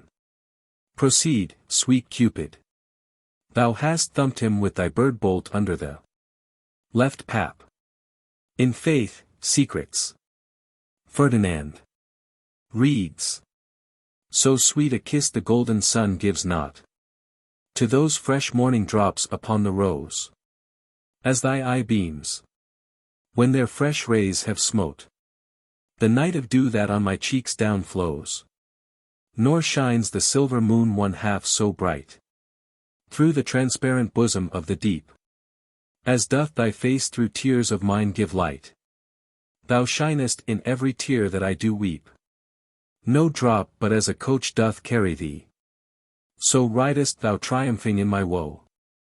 Do but behold the tears that swell in me, and they thy glory through my grief will show. But do not love thyself. Then thou wilt keep my tears for glasses, and still make me weep. O Queen of Queens! How far dost thou excel? No thought can think, nor tongue of mortal tell. How shall she know my griefs? I'll drop the paper. Sweet leaves, shade folly. Who is he comes here? Steps aside. What, Longueville? And reading. Listen, ear. Biron. Now, in thy likeness, one more fool appear. Enter Longueville, with a paper. Longueville. I am forsworn. Biron. Why, he comes in like a perjure, wearing papers. Ferdinand. In love, I hope, sweet fellowship in shame. Biron. One drunkard loves another of the name. Longueville. Am I the first that have been perjured so? Biron. I could put thee in comfort. Not by 2 that I know. Thou makest the triumvirate, the corner cap of society. The shape of love's Tyburn that hangs up simplicity. Longueville. I fear these stubborn lines lack power to move. O sweet Maria, empress of my love! These numbers will I tear, and write in prose. Biron. Oh, rhymes are guards on wanton Cupid's hose. Disfigure not his slop. Longueville. This same shall go. Reads. Did not the heavenly rhetoric of thine eye, gainst whom the world cannot hold argument, persuade my heart to this false perjury? Vows for thee broke deserve not punishment. A woman I forswore. But I will prove. Thou being a goddess, I forswore not thee. My vow was earthly, thou a heavenly love. Thy grace being gained cures all disgrace in me. Vows are but breath, and breath a vapor is. Then thou, fair sun, which on my earth dost shine, exhalest this vapor vow. In thee it is. If broken then, it is no fault of mine. If by me broke, what fool is not so wise to lose an oath to win a paradise? Biron. This is the liver vein, which makes flesh a deity. A green goose a goddess, pure, pure idolatry.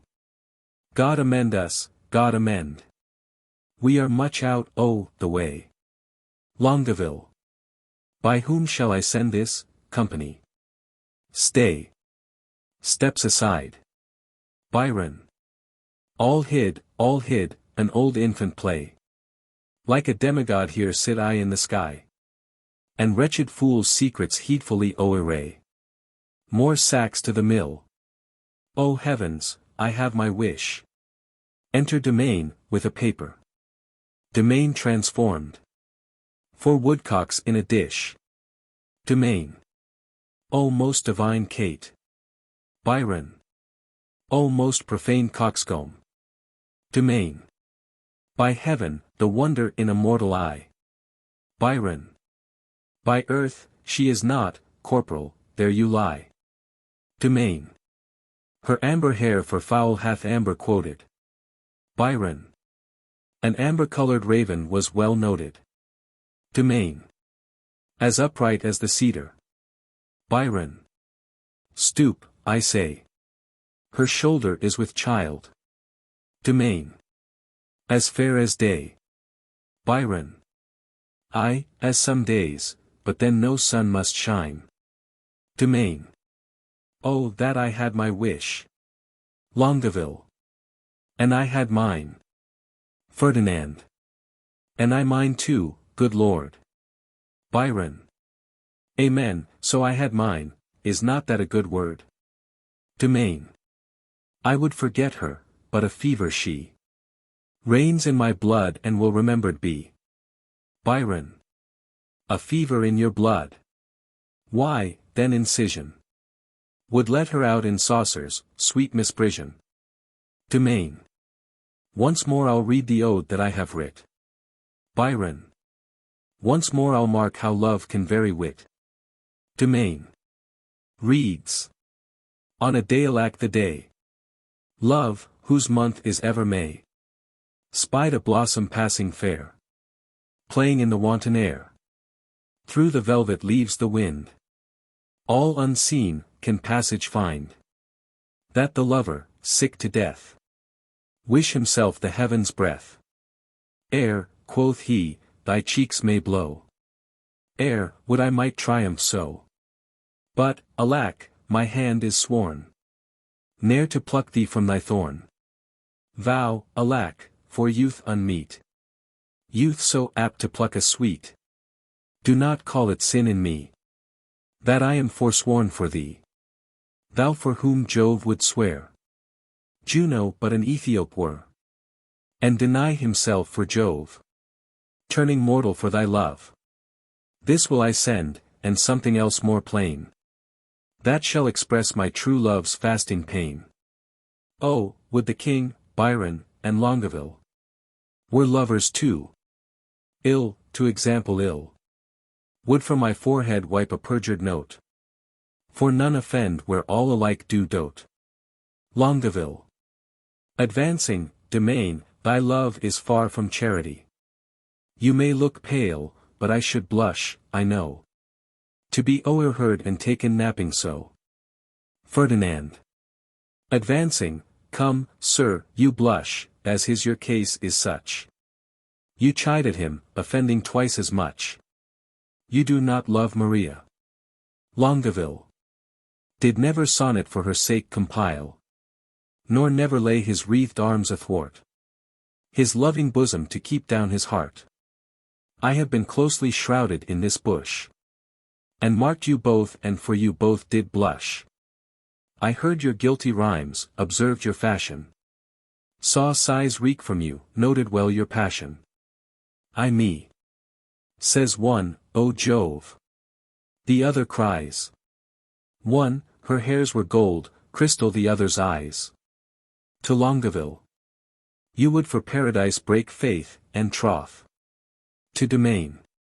And Jove, for your love, would infringe an oath.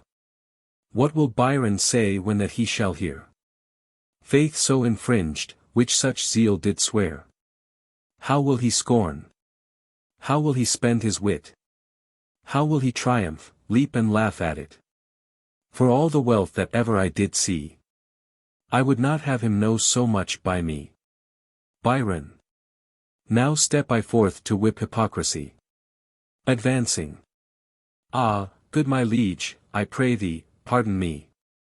Good heart, what grace hast thou, thus to reprove these worms for loving, that art most in love? Your eyes do make no coaches, in your tears there is no certain princess that appears. You'll not be perjured, 'tis a hateful thing. Tush, none but minstrels like of sonneting. But are you not ashamed? Nay, are you not? All three of you, to be thus much o'ershot. You found his mote, the king your mote did see. But I a beam do find in each of three. Oh, what a scene of foolery have I seen! Of sighs, of groans, of sorrow and of teen. Oh me, with what strict patience have I sat, to see a king transformed to a gnat, to see great Hercules whipping a gig, and profound Solomon to tune a jig, and Nestor play at push-pin with the boys, and critic Timon laugh at idle toys. Where lies thy grief, oh, tell me, good Domain? And gentle Longueville, where lies thy pain? And where my lieges? All about the breast. A caudle, ho! Ferdinand. Too bitter is thy jest. Are we betrayed thus to thy overview? Biron. Not you to me, but I betrayed by you. I, that am honest. I, that hold it sin. To break the vow I am engaged in. I am betrayed, by keeping company with men like men of inconstancy. When shall you see me write a thing in rhyme? Or groan for love? Or spend a minute's time in pruning me?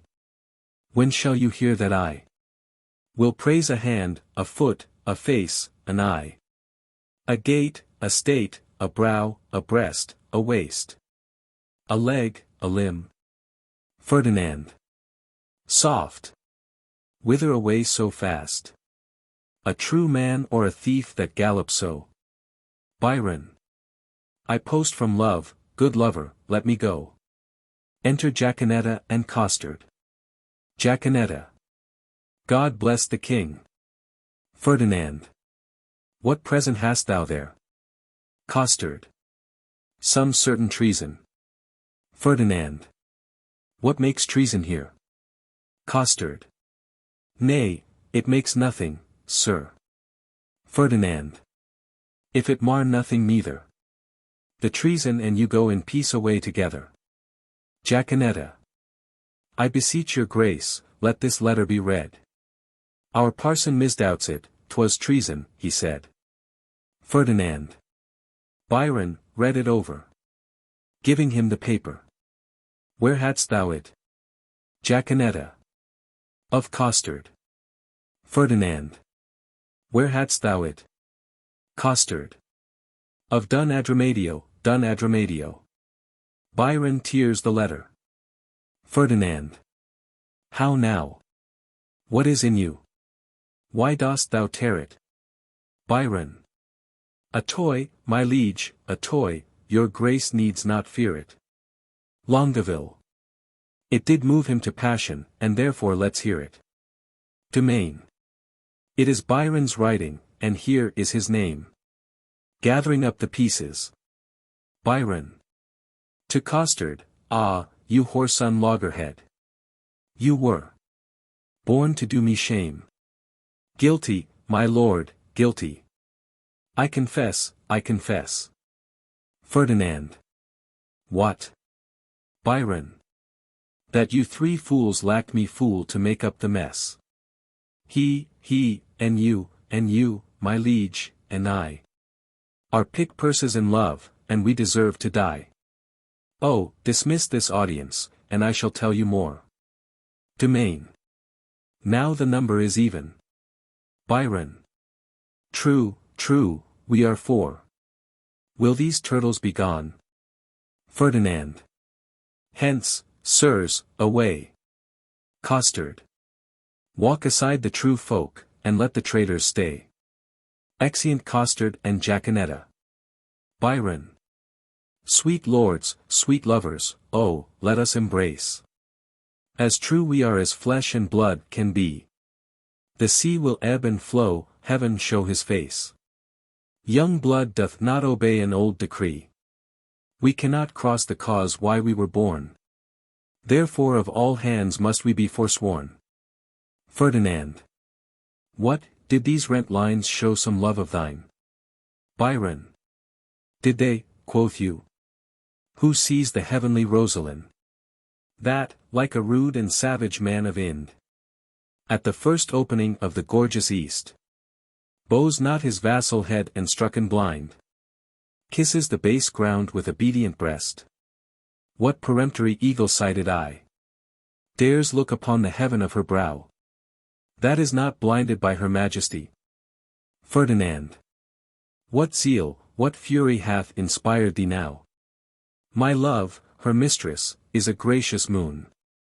She an attending star, scarce seen a light. Biron. My eyes are then no eyes, nor I Biron. Oh, but for my love, day would turn to night. Of all complexions the cold sovereignty do meet, as at a fair, in her fair cheek. Where several worthies make one dignity. Where nothing wants that want itself doth seek. Lend me the flourish of all gentle tongues. Fie, painted rhetoric. Oh, she needs it not. To things of sale a seller's praise belongs. She passes praise, then praise too short doth blot. A withered hermit, 50 winters worn, might shake off 50, looking in her eye. Beauty doth varnish age, as if newborn, and gives the crutch the cradle's infancy. Oh, 'tis the sun that mocketh all things shine. Ferdinand. By heaven, thy love is black as ebony. Biron. Is ebony like her? O would divine! A wife of such wood were felicity. Oh, who can give an oath? Where is a book? That I may swear beauty doth beauty lack. If that she learn not of her eye to look. No face is fair that is not full so black. Ferdinand. O paradox! Black is the badge of hell. The hue of dungeons and the suit of night. And beauty's crest becomes the heavens' well. Biron. Devils soonest tempt, resembling spirits of light. Oh, if in black my lady's brows be decked. It mourns that painting and usurping hair should ravish doters with a false aspect. And therefore is she born to make black fair. Her favor turns the fashion of the days. For native blood is counted painting now. And therefore red, that would avoid dispraise, paints itself black, to imitate her brow. Domain. To look like her are chimney sweepers black. Longueville. And since her time are colliers counted bright. Ferdinand. And Ethiops of their sweet complexion crack. Domain. Dark needs no candles now, for dark is light. Biron. Your mistresses dare never come in rain, for fear their colours should be washed away. Ferdinand. 'Twere good, yours did, for, sir, to tell you plain, I'll find a fairer face not washed today. Biron. I'll prove her fair, or talk till doomsday here. Ferdinand. No devil will fright thee then so much as she. Domain. I never knew man hold vile stuff so dear. Longueville. Look, here's thy love, my foot and her face see. Biron. Oh, if the streets were paved with thine eyes! Her feet were much too dainty for such tread. Domain. Oh, vile! Then, as she goes, what upward lies? The street should see as she walked overhead. Ferdinand. But what of this? Are we not all in love? Biron. Nothing so sure, and thereby all forsworn. Ferdinand. Then leave this chat, and, good Biron, now prove our loving lawful, and our faith not torn. Domain. Ay, marry, there, some flattery for this evil. Longueville. Oh, some authority how to proceed. Some tricks, some quillets, how to cheat the devil. Domain. Some salve for perjury. Biron. 'Tis more than need. Have it you, then, affection's men at arms. Consider what you first did swear unto. To fast, to study, and to see no woman. Flat treason gainst the kingly state of youth. Say, can you fast? Your stomachs are too young. And abstinence engenders maladies. And where that you have vowed to study, lords? In that each of you have forsworn his book. Can you still dream and pore and thereon look? For when would you, my lord, or you, have found the ground of study's excellence? Without the beauty of a woman's face? From women's eyes this doctrine I derive. They are the ground, the books, the academes from whence doth spring the true Promethean fire. Why, universal plodding poisons up the nimble spirits in the arteries. As motion and long-during action tires the sinewy vigor of the traveler. Now, for not looking on a woman's face, you have in that forsworn the use of eyes. And study too, the causer of your vow. For where is any author in the world teaches such beauty as a woman's eye? Learning is but an adjunct to ourself. And where we are our learning likewise is. Then when ourselves we see in ladies' eyes, do we not likewise see our learning there? Oh, we have made a vow to study, lords. And in that vow we have forsworn our books. For when would you, my liege, or you, in leaden contemplation have found out such fiery numbers as the prompting eyes of beauty's tutors have enriched you with? Other slow arts entirely keep the brain. And therefore, finding barren practisers, scarce show a harvest of their heavy toil. But love, first learned in a lady's eyes, lives not alone immured in the brain, but, with the motion of all elements, courses as swift as thought in every power, and gives to every power a double power, above their functions and their offices. It adds a precious seeing to the eye. A lover's eyes will gaze an eagle blind. A lover's ear will hear the lowest sound, when the suspicious head of theft is stopped. Love's feeling is more soft and sensible than are the tender horns of cockled snails. Love's tongue proves dainty Bacchus gross in taste. For valor, is not love a Hercules, still climbing trees in the Hesperides? Subtle as Sphinx, as sweet and musical as bright Apollo's lute, strung with his hair. And when love speaks, the voice of all the gods makes heaven drowsy with the harmony. Never durst poet touch a pen to write, until his ink were tempered with love's sighs. Oh, then his lines would ravish savage ears, and plant in tyrants mild humility. From women's eyes this doctrine I derive. They sparkle still the right Promethean fire. They are the books, the arts, the academes, that show, contain and nourish all the world. Else none at all in aught proves excellent. Then fools you were these women to forswear. Or keeping what is sworn, you will prove fools. For wisdom's sake, a word that all men love. Or for love's sake, a word that loves all men. Or for men's sake, the authors of these women. Or women's sake, by whom we men are men. Let us once lose our oaths to find ourselves. Or else we lose ourselves to keep our oaths. It is religion to be thus forsworn. For charity itself fulfills the law. And who can sever love from charity? Ferdinand. Saint Cupid, then. And, soldiers, to the field. Biron. Advance your standards, and upon them, lords. Pell-mell, down with them. But be first advised. In conflict that you get the son of them. Longueville. Now to plain dealing, lay these glozes by. Shall we resolve to woo these girls of France? Ferdinand. And win them too, therefore let us devise some entertainment for them in their tents. Biron. First, from the park let us conduct them thither. Then homeward every man attach the hand of his fair mistress, in the afternoon. We will with some strange pastime solace them, such as the shortness of the time can shape. For revels, dances, masks and merry hours. For unfair love, strewing her way with flowers. Ferdinand. Away, away. No time shall be omitted. That will betime, and may by us be fitted.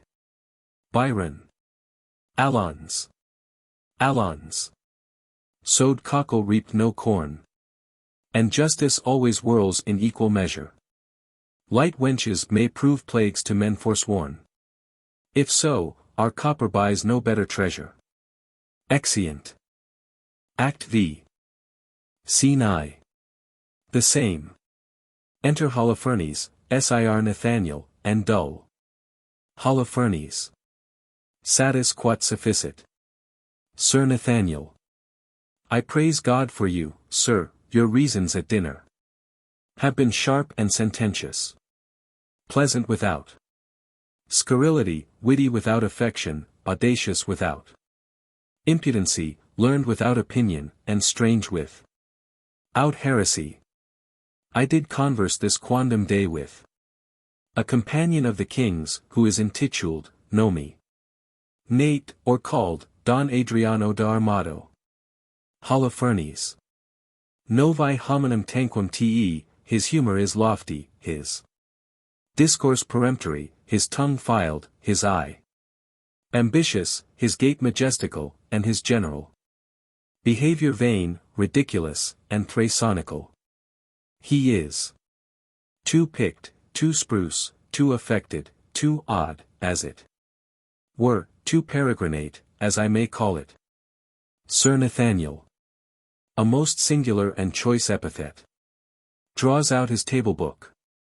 Holofernes. He draweth out the thread of his verbosity finer than the staple of his argument. I abhor such fanatical phantasimes, such insociable and point devise companions, such rackers of orthography, as to speak doubt, fine, when he should say doubt, debt, when he should pronounce debt, d. E, b, t, not d, e, t, he clepeth a calf, cough. Half, hoff, neighbor vocator neber, nay. Abbreviated in e. This is abominable, which he would call abominable, it insinuateth me of insani, and intelligus, domini. To make frantic, lunatic. Sir Nathaniel. Laus Deo, bene intelligo. Holofernes. Bon, Fort Bon, Priscian. A little scratched. 'Twill serve. Sir Nathaniel. Vidiscus venit. Holofernes. Video, e Gaudio. Enter Don Adriano de Armado, Mote, and Costard. Armado. Chira. To Mote. Holofernes. Quer chira, not sira. Armado. Men of peace, well encountered. Holofernes. Most military sir, salutation. Mote. Aside to Costard, they have been at a great feast of languages, and stolen the scraps. Costard. Oh, they have lived long on the alms basket of words. I marvel thy master hath not eaten thee for a word. For thou art not so long by the head as honorificabilitudinita tibius, thou art easier swallowed than a flap dragon. Mote. Peace. The peal begins. Armado. To Holofernes, Monsieur, are you not lettered? Mote. Yes, yes, he teaches boys the hornbook. What is A? B, spelt backward, with the horn on his head? Holofernes. Ba, pueritia, with a horn added. Mote. Ba, most silly sheep with a horn. You hear his learning. Holofernes. Cause, thou consonant. Mote. The third of the 5 vowels, if you repeat them, or the 5th, if I. Holofernes. I will repeat them, A, E, I. Mote. The sheep, the other 2 concludes it, O, U. Armado. Now, by the salt wave of the Mediterranean, a sweet touch, a quick venue of wit. Snip, snap, quick and home. It rejoiceth my intellect, true wit. Mote. Offered by a child to an old man, which is wit old. Holofernes. What is the figure? What is the figure? Mote. Horns. Holofernes. Thou disputest like an infant, go, whip thy gig. Mote. Lend me your horn to make one, and I will whip about your infamy circa, a gig of a cuckold's horn. Costard. An I had but 1 penny in the world, thou shouldst have it to buy gingerbread. Hold, there is the very remuneration I had of thy master, thou halfpenny purse of wit, thou pigeon egg of discretion. Oh, the heavens were so pleased that thou wert but my bastard, what a joyful father wouldst thou make me. Go to, thou hast it add dunghill, at the fingers. Ends, as they say. Holofernes. Oh, I smell false Latin, dunghill for unguim. Armado. Art's man, preambulate, we will be singled from the barbarous. Do you not educate youth at the charge house on the top of the mountain? Holofernes. Or Mons, the hill. Armado. At your sweet pleasure, for the mountain. Holofernes. I do, sans question. Armado. Sir, it is the king's most sweet pleasure and affection to congratulate the princess at her pavilion in the posteriors of this day, which the rude multitude call the afternoon. Holofernes. The posterior of the day, most generous sir, is liable, congruent and measurable for the afternoon. The word is well culled, chose, sweet and apt, I do assure you, sir, I do assure. Armado. Sir, the king is a noble gentleman, and my familiar. I do assure ye, very good friend, for what is inward between us, let it pass. I do beseech thee. Remember thy courtesy. I beseech thee, apparel thy head, and among other important and most serious designs, and of great import indeed, too, but let that pass, for I must tell thee, it will please his grace, by the world, sometime to lean upon my poor shoulder, and with his royal finger, thus, dally with my excrement, with my mustachio. But, sweet Heart, let that pass. By the world, I recount no fable, some certain special honors it pleaseth his greatness to impart to Armado, a soldier, a man of travel, that hath seen the world, but let that pass. The very all of all is, but, sweetheart, I do implore secrecy that the king would have me present the princess, sweet Chuck, with some delightful ostentation, or show, or pageant, or antique, or firework. Now, understanding that the curate and your sweet self are good at such eruptions and sudden breaking out of mirth, as it were, I have acquainted you withal, to the end to crave your assistance. Holofernes. Sir, you shall present before her the 9 Worthies. Sir, as concerning some entertainment of time, some show in the posterior of this day, to be rendered by our assistants at the king's command, and this most gallant, illustrate, and learned gentleman, before the princess. I say none so fit as to present the 9 Worthies. Sir Nathaniel. Where will you find men worthy enough to present them? Holofernes. Joshua, yourself, myself and this gallant gentleman. Judas Maccabeus. This swain, because of his great limb or joint, shall pass Pompey the Great, the page, Hercules. Armado. Pardon, sir, error, he is not quantity enough for that worthy's thumb, he is not so big as the end of his club. Holofernes. Shall I have audience? He shall present Hercules in minority, his enter and exit shall be strangling a snake, and I will have an apology for that purpose. Moth. An excellent device. So, if any of the audience hiss, you may cry, well done, Hercules. Now thou crushest the snake, that is the way to make an offense gracious, though few have the grace to do it. Armado. For the rest of the worthies. Holofernes. I will play 3 myself. Moth. Thrice worthy gentleman. Armado.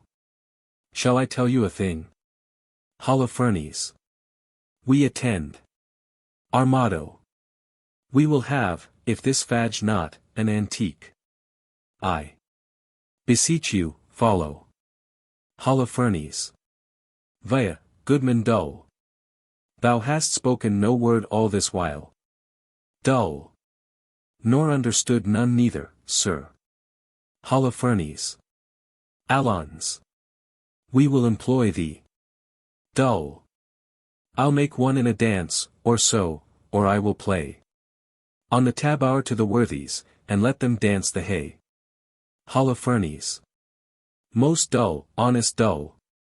To our sport, away. Exeunt. Scene 2. The same. Enter the princess, Katharine, Rosaline, and Maria. Princess. Sweethearts, we shall be rich ere we depart. If fairings come thus plentifully in. A lady walled about with diamonds. Look you what I have from the loving king. Rosaline. Madam, came nothing else along with that? Princess. Nothing but this. Yes, as much love in rhyme as would be crammed up in a sheet of paper. Writ both sides the leaf, margent and all. That he was fain to seal on Cupid's name. Rosaline. That was the way to make his godhead wax. For he hath been 5,000 years a boy. Katharine. Ay, and a shrewd unhappy gallows too. Rosaline. You'll ne'er be friends with him, killed your sister. Katharine. He made her melancholy, sad, and heavy. And so she died, had she been light, like you. Of such a merry, nimble, stirring spirit. She might hop in a grandam ere she died. And so may you, for a light heart lives long. Rosaline. What's your dark meaning, mouse, of this light word? Katharine. A light condition in a beauty dark. Rosaline. We need more light to find your meaning out. Katharine. You'll mar the light by taking it in snuff. Therefore I'll darkly end the argument. Rosaline. Look what you do it still light the dark. Katharine. So do not you, for you are a light wench. Rosaline.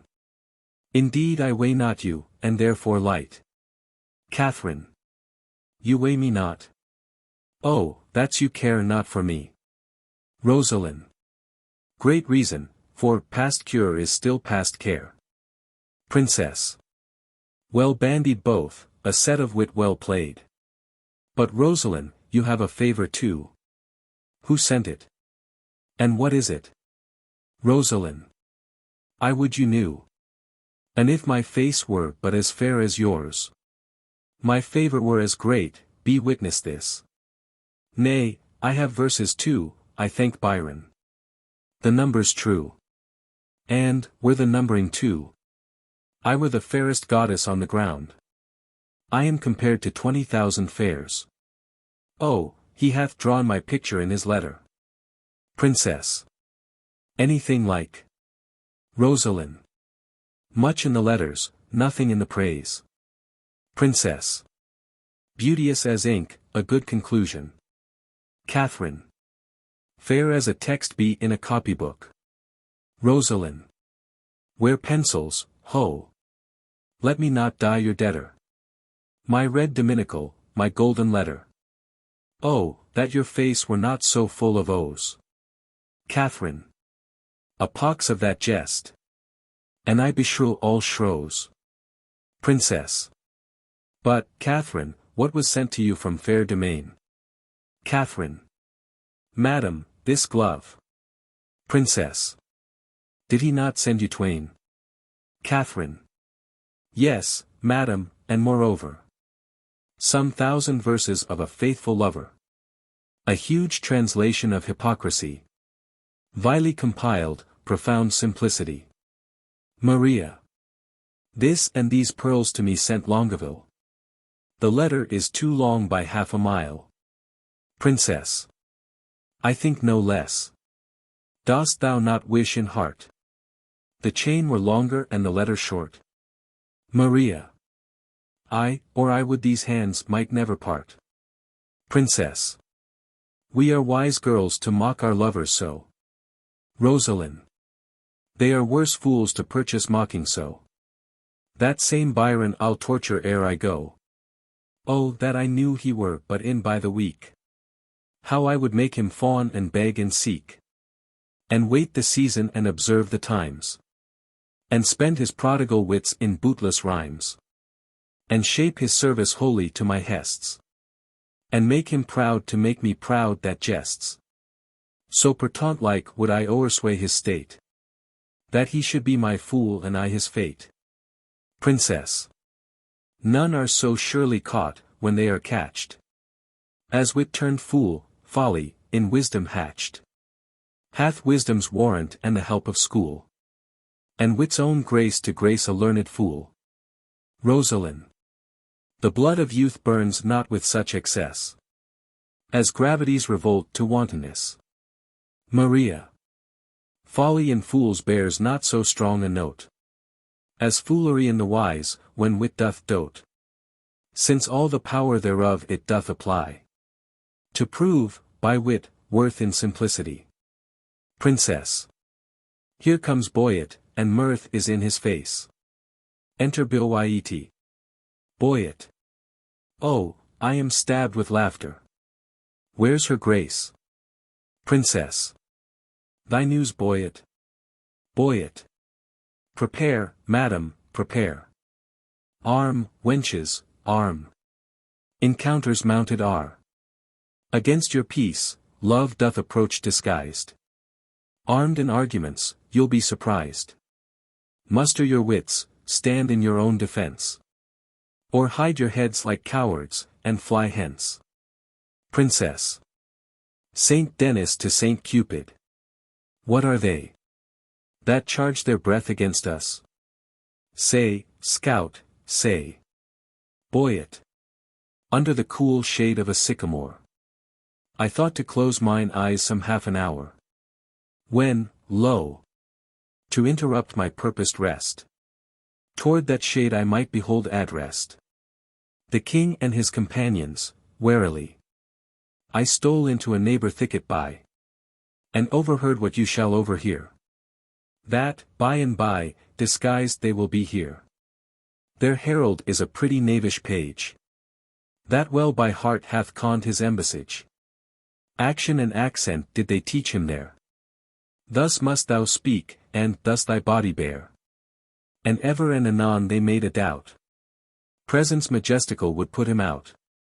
For, quoth the king, an angel shalt thou see. Yet fear not thou, but speak audaciously. The boy replied, an angel is not evil. I should have feared her had she been a devil. With that, all laughed and clapped him on the shoulder, making the bold wag by their praises bolder. One rubbed his elbow thus, and fleered and swore. A better speech was never spoke before. Another, with his finger and his thumb, cried, Via! We will do't, come what will come. The third he capered, and cried, all goes well. The fourth turned on the toe, and down he fell. With that, they all did tumble on the ground. With such a zealous laughter, so profound, that in this spleen ridiculous appears. To check their folly, passion's solemn tears. Princess. But what, come they to visit us? Boyet. They do, and are apparelled thus. Like Muscovites or Russians, as I guess. Their purpose is to parle, to court and dance. And every one his love feet will advance. Unto his several mistress, which they'll know. By favors several which they did bestow. Princess. And will they so? The gallants shall be tasked. For, ladies, we shall every one be masked. And not a man of them shall have the grace, despite of suit, to see a lady's face. Hold, Rosaline, this favor thou shalt wear. And then the king will court thee for his dear. Hold, take thou this, my sweet, and give me thine. So shall Biron take me for Rosaline. And change your favors too, so shall your loves. Woo contrary, deceived by these removes. Rosaline. Come on, then, where the favors most incite. Katharine. But in this changing what is your intent? Princess. The effect of my intent is to cross theirs. They do it but in mocking merriment. And mock for mock is only my intent. Their several counsels they unbosom shall. To loves mistook, and so be mocked withal. Upon the next occasion that we meet. With visages displayed, to talk and greet. Rosaline. But shall we dance, if they desire to't? Princess. No, to the death, we will not move a foot. Nor to their pen speech render we no grace. But while 'tis spoke each turn away her face. Boyet.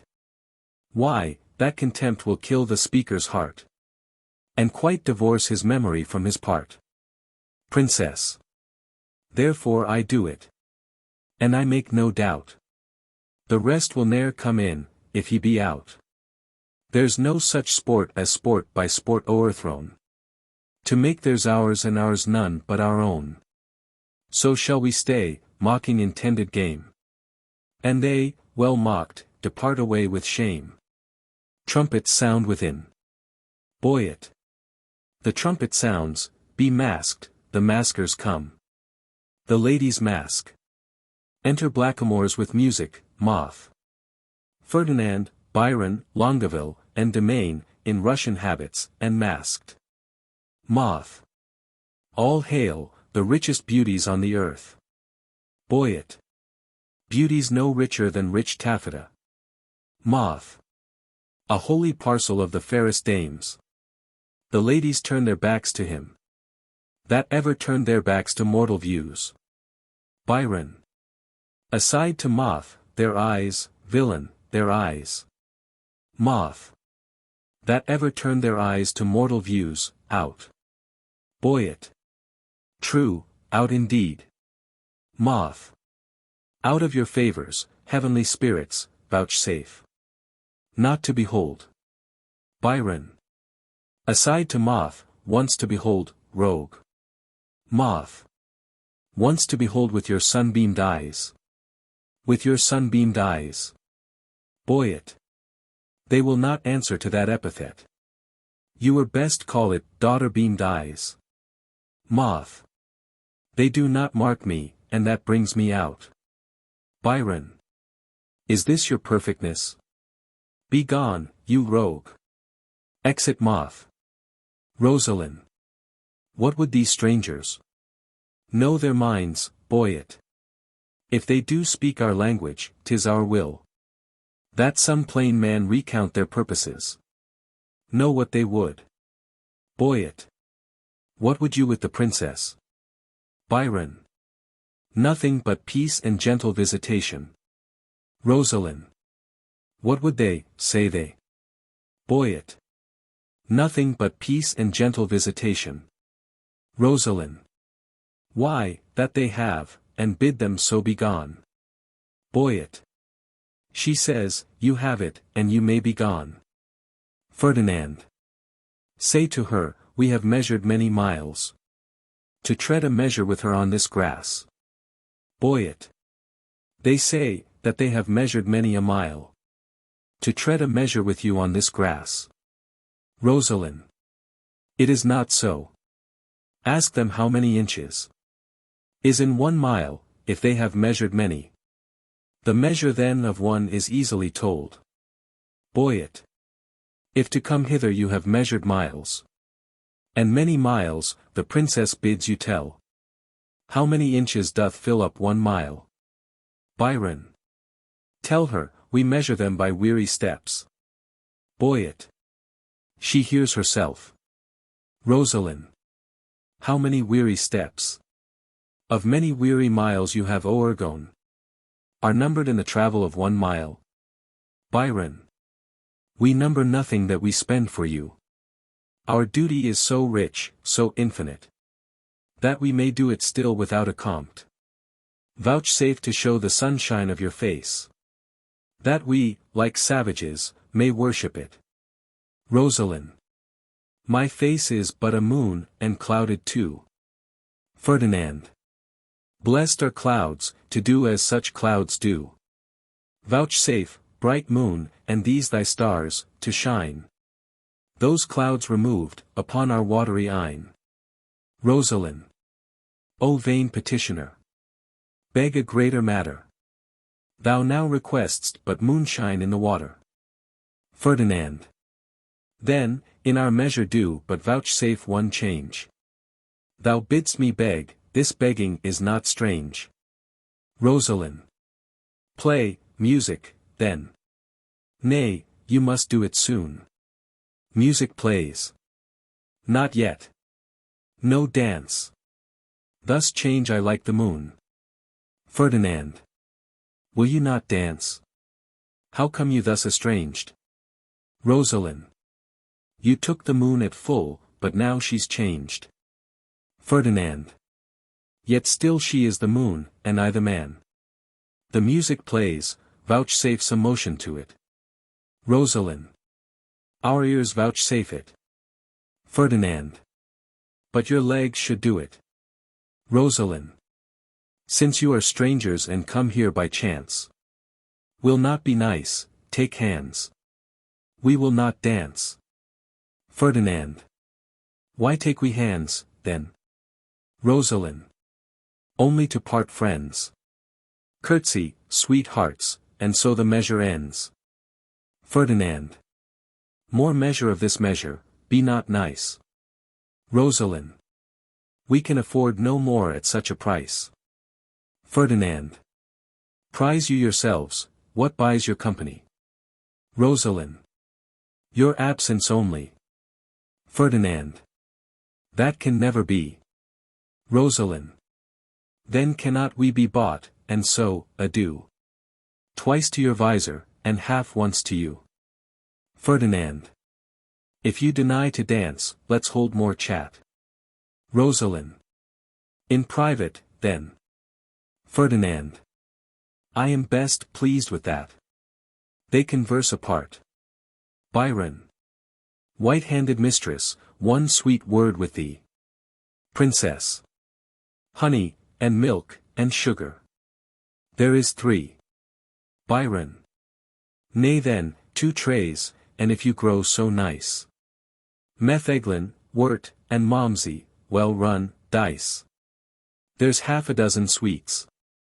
Princess. 7th suite, adieu. Since you can cog, I'll play no more with you. Biron. 1 word in secret.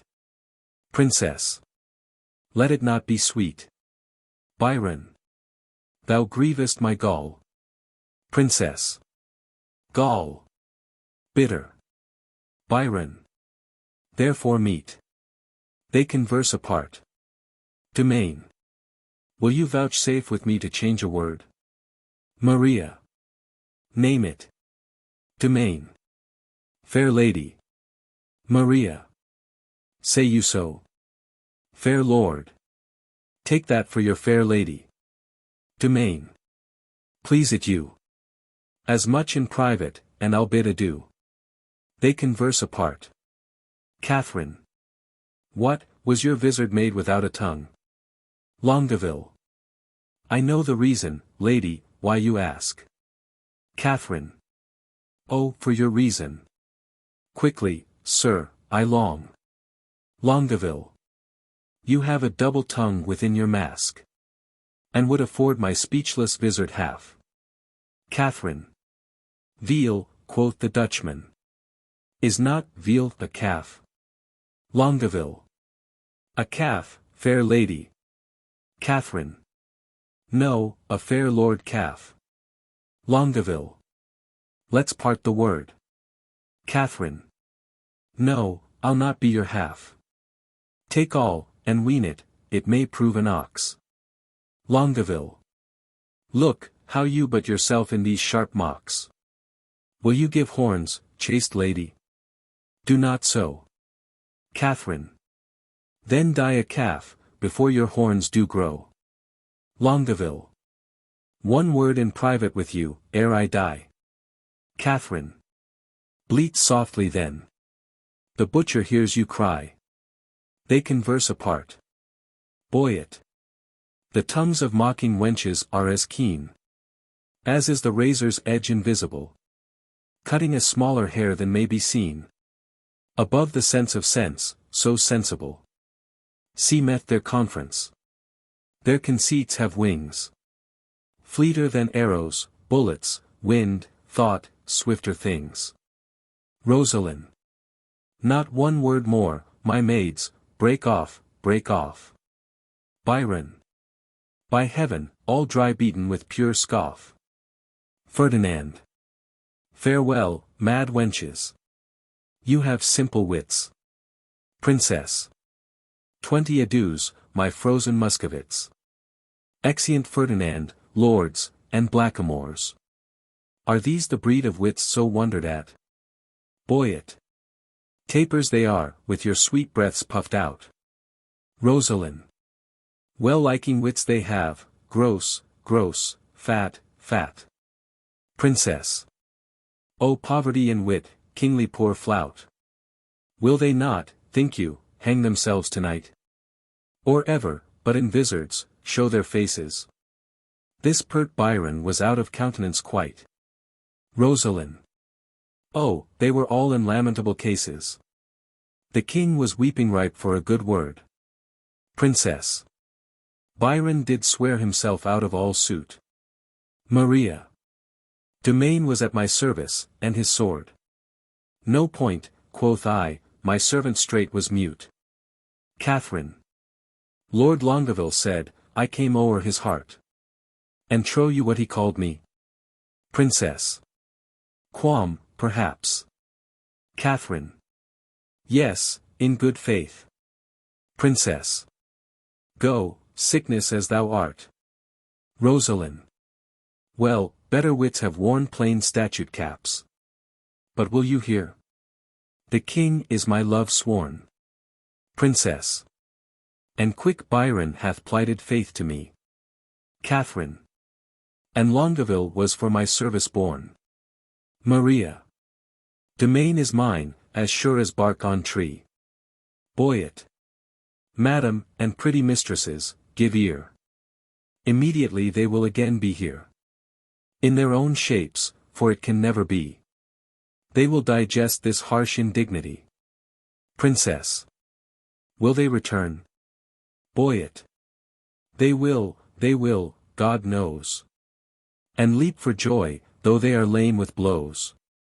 Therefore change favors, and, when they repair, blow like sweet roses in this summer air. Princess. How blow? How blow? Speak to be understood. Boyet. Fair ladies masked are roses in their bud. Dismasked, their damask sweet commixture shown. Are angels veiling clouds, or roses blown? Princess. Avaunt, perplexity. What shall we do? If they return in their own shapes to woo. Rosaline. Good madam, if by me you'll be advised. Let's mock them still, as well known as disguised. Let us complain to them what fools were here. Disguised like Muscovites, in shapeless gear. And wonder what they were and to what end. Their shallow shows and prologue vilely penned. And their rough carriage so ridiculous. Should be presented at our tent to us. Boyet. Ladies, withdraw, the gallants are at hand. Princess. Whip to our tents, as roes run o'er land. Exeunt Princess, Rosaline, Katharine, and Maria. Re-enter Ferdinand, Biron, Longueville, and Domain, in their proper habits. Ferdinand. Fair sir, God save you. Where's the princess? Boyet. Gone to her tent. Please it your majesty. Command me any service to her thither. Ferdinand. That she vouchsafe me audience for one word. Boyet. I will, and so will she, I know, my lord. Exit. Biron. This fellow pecks up wit as pigeons peas. And utters it again when God doth please. He is wit's peddler, and retails his wares. At wakes and wassels, meetings, markets, fairs. And we that sell by gross, the Lord doth know. Have not the grace to grace it with such show. This gallant pins the wenches on his sleeve. Had he been Adam, he had tempted Eve. Can carve too, and lisp, why, this is he. That kissed his hand away in courtesy. This is the ape of form, Monsieur the Nice. That, when he plays at tables, chides the dice. In honorable terms, nay, he can sing. A mean most meanly. And in ushering. Mend him who can, the ladies call him sweet. The stairs, as he treads on them, kiss his feet. This is the flower that smiles on every one. To show his teeth as white as whale's bone. And consciences, that will not die in debt. Pay him the due of honey-tongued Boyet. Ferdinand. A blister on his sweet tongue, with my heart. That put Armado's page out of his part. Biron. See where it comes. Behavior, what wert thou? Till this madman showed thee. And what art thou now? Re-enter the princess, ushered by Bilwyet, Rosaline, Maria, and Katharine. Ferdinand. All hail, sweet madam, and fair time of day. Princess. Fair, in all hail, is foul, as I conceive. Ferdinand. Construe my speeches better, if you may. Princess. Then wish me better, I will give you leave. Ferdinand. We came to visit you, and purpose now to lead you to our court. Vouchsafe it then. Princess. This field shall hold me, and so hold your vow. Nor God, nor I, delights in perjured men. Ferdinand. Rebuke me not for that which you provoke. The virtue of your I must break my oath. Princess. You nickname virtue. Vice you should have spoke. For virtue's office never breaks men's troth. Now by my maiden honor, yet as pure as the unsullied lily, I protest. A world of torments though I should endure, I would not yield to be your house's guest. So much I hate a breaking caused to be of heavenly oaths, vowed with integrity. Ferdinand. Oh, you have lived in desolation here. Unseen, unvisited, much to our shame. Princess. Not so, my lord, it is not so, I swear. We have had pastimes here and pleasant game. A mess of Russians left us but of late. Ferdinand. How, madam? Russians. Princess. I, in truth, my lord. Trim gallants, full of courtship and of state. Rosaline. Madam, speak true. It is not so, my lord. My lady, to the manner of the days, in courtesy gives undeserving praise. We four indeed confronted were with four. In Russian habit, here they stayed an hour. And talked apace. And in that hour, my lord, they did not bless us with one happy word. I dare not call them fools, but this I think. When they are thirsty, fools would fain have drink. Biron. This jest is dry to me. Fair gentle sweet. Your wit makes wise things foolish, when we greet. With eyes best seeing, heaven's fiery eye.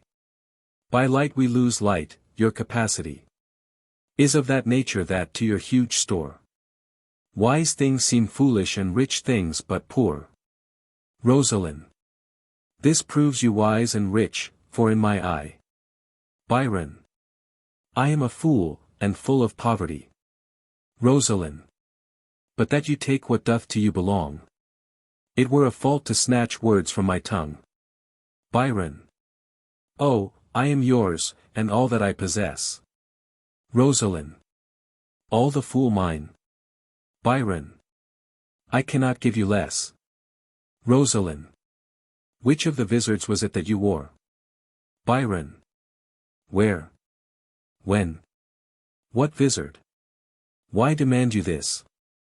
Rosaline. There, then, that vizard. That superfluous case. That hid the worse and showed the better face. Ferdinand. We are descried, they'll mock us now downright. Domain. Let us confess and turn it to a jest. Princess. Amazed, my lord. Why looks your highness sad? Rosaline.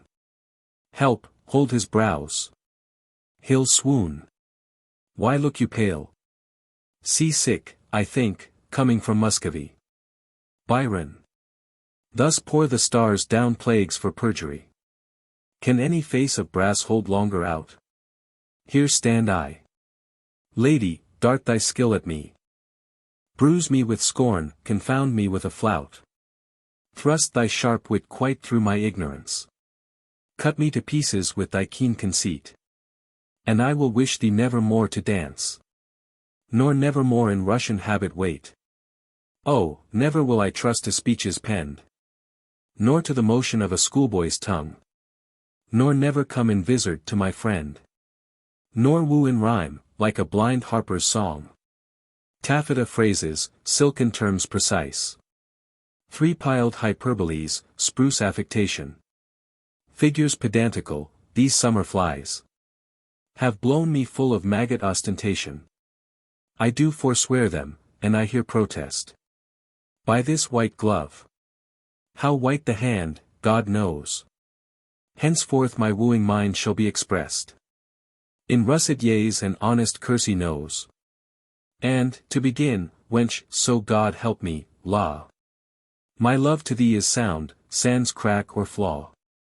Rosaline. Sans, I pray you. Biron. Yet I have a trick of the old rage, bear with me, I am sick. I'll leave it by degrees. Soft, let us see. Right, Lord have mercy on us on those three. They are infected, in their hearts it lies. They have the plague, and caught it of your eyes. These lords are visited, you are not free. For the Lord's tokens on you do I see. Princess. No, they are free that gave these tokens to us. Biron. Our states are forfeit, seek not to undo us. Rosaline. It is not so, for how can this be true? That you stand forfeit, being those that sue. Biron. Peace. For I will not have to do with you. Rosaline. Nor shall not, if I do as I intend. Biron. Speak for yourselves, my wit is at an end. Ferdinand. Teach us, sweet madam, for our rude transgression, some fair excuse. Princess. The fairest is confession. Were not you here but even now disguised? Ferdinand. Madam, I was. Princess. And were you well advised? Ferdinand. I was, fair madam. Princess. When you then were here, what did you whisper in your lady's ear? Ferdinand. That more than all the world I did respect her. Princess. When she shall challenge this, you will reject her. Ferdinand. Upon mine honor, no. Princess. Peace, peace. Forbear. Your oath once broke, you force not to forswear. Ferdinand. Despise me, when I break this oath of mine. Princess. I will, and therefore keep it. Rosaline. What did the Russian whisper in your ear? Rosaline. Madam, he swore that he did hold me dear, as precious eyesight, and did value me above this world, adding thereto moreover, that he would wed me, or else die my lover. Princess. God give thee joy of him. The noble lord most honorably doth unhold his word. Ferdinand. What mean you, madam? By my life, my troth, I never swore this lady such an oath. Rosaline. By heaven, you did. And to confirm it plain, you gave me this, but take it, sir, again. Ferdinand. My faith and this the princess I did give. I knew her by this jewel on her sleeve. Princess. Pardon me, sir, this jewel did she wear. And Lord Biron, I thank him, is my dear. What, will you have me, or your pearl again? Biron. Neither of either, I remit both twain. I see the trick on't, here was a consent, knowing aforehand of our merriment, to dash it like a Christmas comedy. Some carry tale, some please man, some slight zany, some mumble news, some trenchernite, some dick that smiles his cheek in years and knows the trick, to make my lady laugh when she's disposed.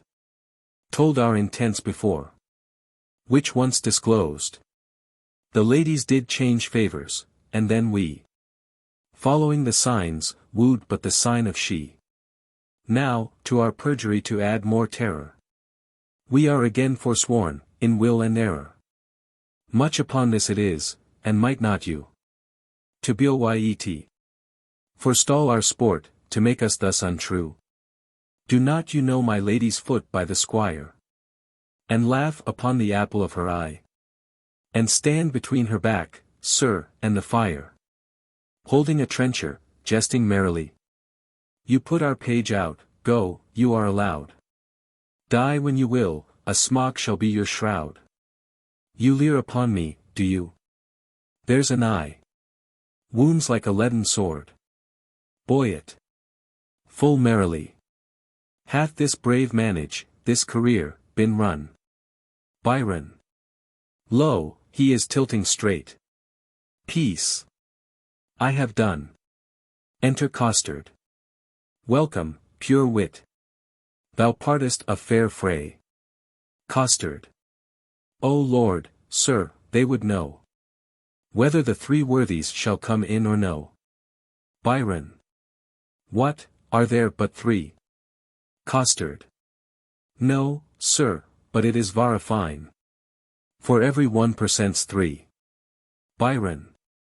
And 3 times thrice is 9. Costard. Not so, sir, under correction, sir, I hope it is not so. You cannot beg us, sir, I can assure you, sir, we know what we know. I hope, sir, 3 times thrice, sir. Biron. Is not 9. Costard. Under correction, sir, we know where until it doth amount. Biron. By Jove, I always took 3 threes for 9. Costard. O Lord, sir, it were pity you should get your living by reckoning, sir. Biron. How much is it? Costard. O Lord, sir, the parties themselves, the actors, sir, will show where until it doth amount, for mine own part, I am, as they say, but to perfect one man. In one poor man, Pompeian the Great, sir. Biron. Art thou one of the worthies? Costard. It pleased them to think me worthy of Pompeian the Great, for mine own part, I know not the degree of the worthy, but I am to stand for him. Biron. Go, bid them prepare. Costard. We will turn it finely off, sir, we will take some care. Exit. Ferdinand. Biron, they will shame us, let them not approach.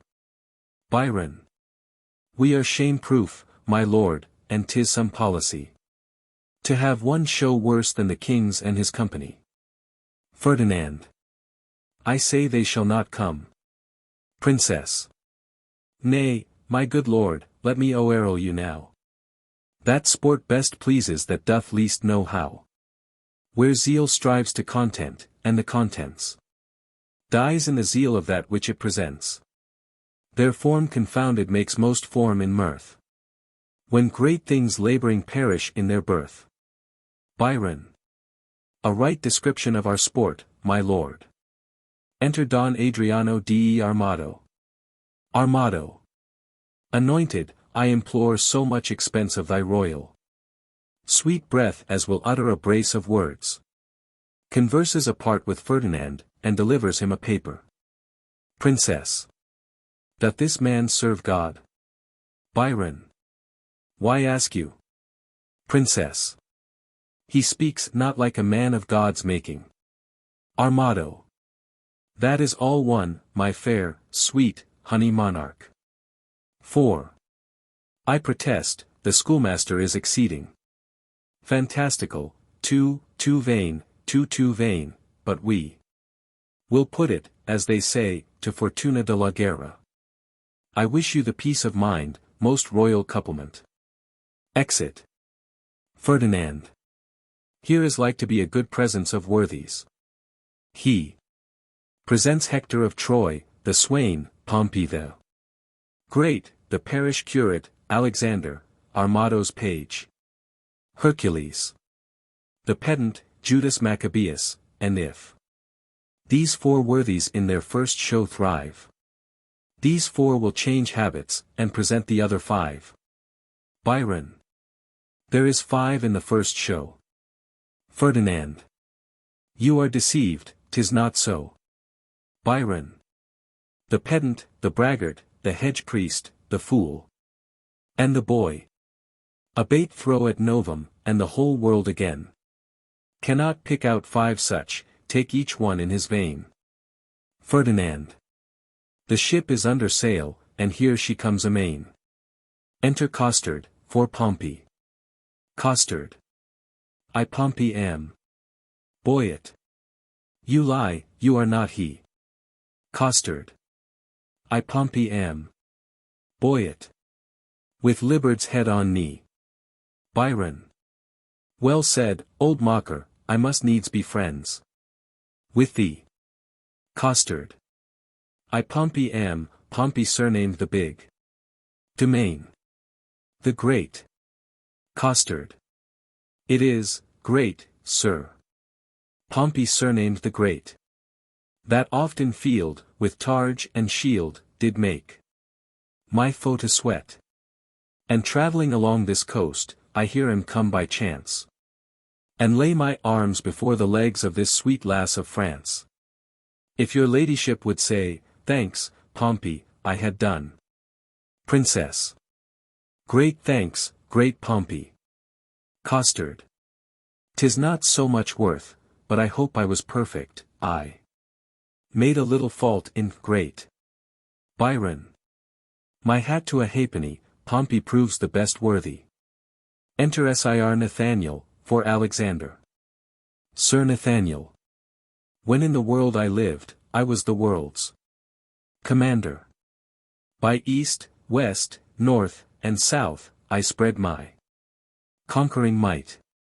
My scutcheon plain declares that I am Alisander. Boyet. Your nose says, no, you are not, for it stands too right. Biron. Your nose smells, no, in this, most tender-smelling night. Princess. The conqueror is dismayed. Proceed, good Alexander. Sir Nathaniel. When in the world I lived, I was the world's commander. Boyet. Most true, 'tis right, you were so, Alisander. Biron. Pompey the Great. Costard. Your servant, and Costard. Biron. Take away the conqueror, take away Alisander. Costard. To Sir Nathaniel, oh, sir, you have overthrown Alisander the conqueror. You will be scraped out of the painted cloth for this, your lion, that holds his poleaxe sitting on a closed stool, will be given to Ajax, he will be the ninth worthy. A conqueror. And afeard to speak. Run away for shame, Alisander. Sir Nathaniel retires.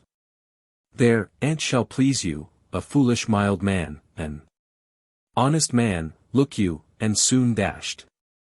He is a marvellous good neighbour, faith, and a very good bowler, but, for Alisander, alas, you see how 'tis a little o'erparted. But there are worthies. A coming will speak their mind in some other sort. Enter Holofernes, for Judas, and Mote, for Hercules. Holofernes. Great Hercules is presented by this imp, whose club killed Cerberus, that three-headed Canis. And when he was a babe, a child, a shrimp. Thus did he strangle serpents in his manus. Quoniam he see meth in minority. Ergo I come with this apology. Keep some state in thy exit, and vanish. Mote retires. Judas I am. Domain. A Judas. Holofernes. Not Iscariot, sir. Judas I am, ecliped Maccabeus. Domain. Judas Maccabeus clipped is plain Judas. Biron. A kissing traitor. How art thou proved Judas? Holofernes. Judas I am. Domain. The more shame for you, Judas. Holofernes. What mean you, sir? Boyet. To make Judas hang himself. Holofernes. Begin, sir, you are my elder. Biron. Well followed, Judas was hanged on an elder. Holofernes. I will not be put out of countenance. Biron. Because thou hast no face. Holofernes. What is this? Boyet. A cittern head. Domain. The head of a bodkin. Biron. A death's face in a ring. Longaville. The face of an old Roman coin, scarce seen. Boyet. The pommel of Caesar's falchion. Domain. The carved bone face on a flask. Biron. St. George's half-cheek in a brooch. Domain. Ay, and in a brooch of lead. Biron. Ay, and worn in the cap of a tooth-drawer. And now forward, for we have put thee in countenance. Holofernes. You have put me out of countenance. Biron. False, we have given thee faces. Holofernes. But you have outfaced them all. Biron. And thou wert a lion, we would do so. Boyet. Therefore, as he is an ass, let him go. And so adieu, sweet Jude. Nay, why dost thou stay? Domain. For the latter end of his name. Biron. For the ass to the Jude, give it him, Jud as, away. Holofernes. This is not generous, not gentle, not humble. Boyet. A light for Monsieur Judas. It grows dark, he may stumble. Holofernes retires. Princess. Alas, poor Maccabeus, how hath he been baited? Enter Don Adriano de Armado, for Hector. Biron. Hide thy head, Achilles, here comes Hector in arms. Domain. Though my mocks come home by me, I will now be merry. Ferdinand. Hector was but a Trojan in respect of this. Boyet. But is this Hector? Ferdinand. I think Hector was not so clean-timbered. Longueville. His leg is too big for Hector's. Domain. More calf, certain. Boyet. No, he is best endued in the small. Biron. This cannot be Hector. Domain. He's a god or a painter, for he makes faces. Armado. The armipotent Mars, of lances the Almighty. Gave Hector a gift. Domain. A gilt nutmeg. Biron. A lemon. Longueville. Stuck with cloves. Domain. No, cloven. Armado. Peace. The armipotent Mars, of lances the Almighty. Gave Hector a gift, the heir of Ilion. A man so breathed, that certain he would fight, yeah. From morn till night, out of his pavilion. I am that flower. Domain. That mint. Longueville. That columbine. Armado. Sweet Lord Longueville, rein thy tongue. Longueville. I must rather give it the rein, for it runs against Hector. Domain. Ay, and Hector's a greyhound. Armado. The sweet war man is dead and rotten. Sweet chucks. Beat not the bones of the buried, when he breathed. He was a man. But I will forward with my device. To the princess. Sweet royalty, bestow on me the sense of hearing. Princess. Speak, brave Hector, we are much delighted. Armado. I do adore thy sweet grace's slipper. Boyet. Aside to Domain, loves her by the foot. Domain. Aside to Boyet, he may not by the yard. Armado. This Hector far surmounted Hannibal. Costard. The party is gone, fellow Hector, she is gone, she is 2 months on her way. Armado. What meanest thou? Costard. Faith, unless you play the honest Trojan, the poor wench is cast away, she's quick, the child brags in her belly already, 'tis yours. Armado. Dost thou infamonize me among potentates? Thou shalt die. Costard. Then shall Hector be whipped for Jaquenetta that is quick by him and hanged for Pompey that is dead by him. Domain. Most rare Pompey. Boyet. Renowned Pompey. Biron. Greater than great, great, great, great Pompey. Pompey the huge. Domain. Hector trembles. Biron. Pompey is moved. More Atesh, more Atesh. Stir them on. Stir them on. Domain. Hector will challenge him. Biron. I, if a have no man's blood in's belly then will sup a flea. Armado. By the North Pole, I do challenge thee. Costard. I will not fight with a pole, like a northern man. I'll slash, I'll do it by the sword. I pray you. Let me borrow my arms again. Domain. Room for the incensed worthies. Costard. I'll do it in my shirt. Domain. Most resolute Pompey. Moth. Master, let me take you a buttonhole lower. Do you not see Pompey is unkissing for the combat? What mean? You will lose your reputation. Armado. Gentlemen and soldiers, pardon me, I will not combat. In my shirt. Domain. You may not deny it, Pompey hath made the challenge. Armado. Sweet bloods, I both may and will. Biron. What reason have you for't? Armado. The naked truth of it is, I have no shirt, I go woolward for penance. Boyet. True, and it was enjoined him in Rome for want of linen, since when, I'll be sworn, he wore none but a dishclout of Jacquenettas, and that wears next his heart for a favor. Enter Mercade. Mercade. God save you, madam. Princess. Welcome, Mercade. But that thou interruptst our merriment. Mercade. I am sorry, madam, for the news I bring is heavy in my tongue. The king your father. Princess. Dead, for my life. Mercade. Even so, my tale is told. Biron. Worthies, away. The scene begins to cloud. Armado.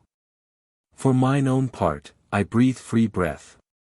I have seen the day of wrong through the little hole of discretion, and I will right myself like a soldier. Exeunt worthies. Ferdinand. How fares your majesty? Princess. Boyet, prepare, I will away tonight. Ferdinand. Madam, not so, I do beseech you, stay. Princess. Prepare, I say. I thank you, gracious lords, for all your fair endeavors. And entreat, out of a new sad soul, that you vouchsafe, in your rich wisdom to excuse or hide the liberal opposition of our spirits. If overboldly we have borne ourselves in the converse of breath, your gentleness was guilty of it. Farewell, worthy lord. A heavy heart bears not a nimble tongue.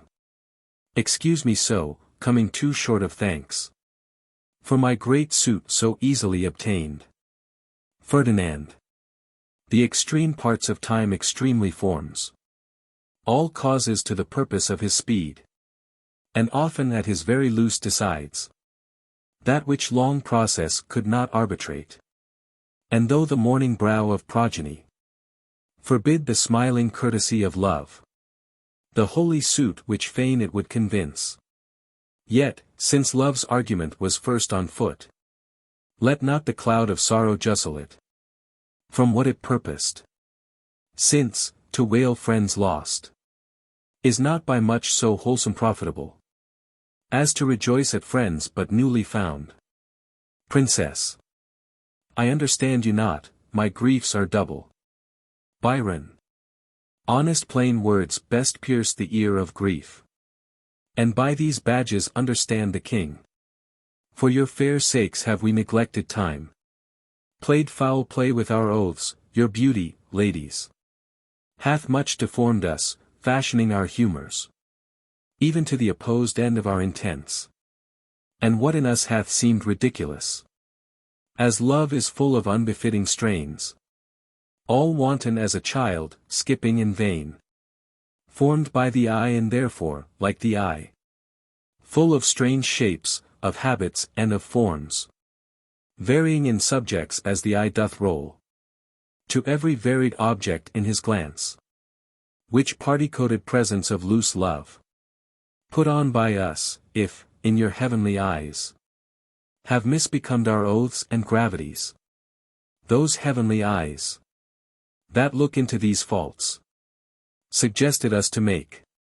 Therefore, ladies, our love being yours, the error that love makes, is likewise yours, we to ourselves prove false, by being once false for ever to be true.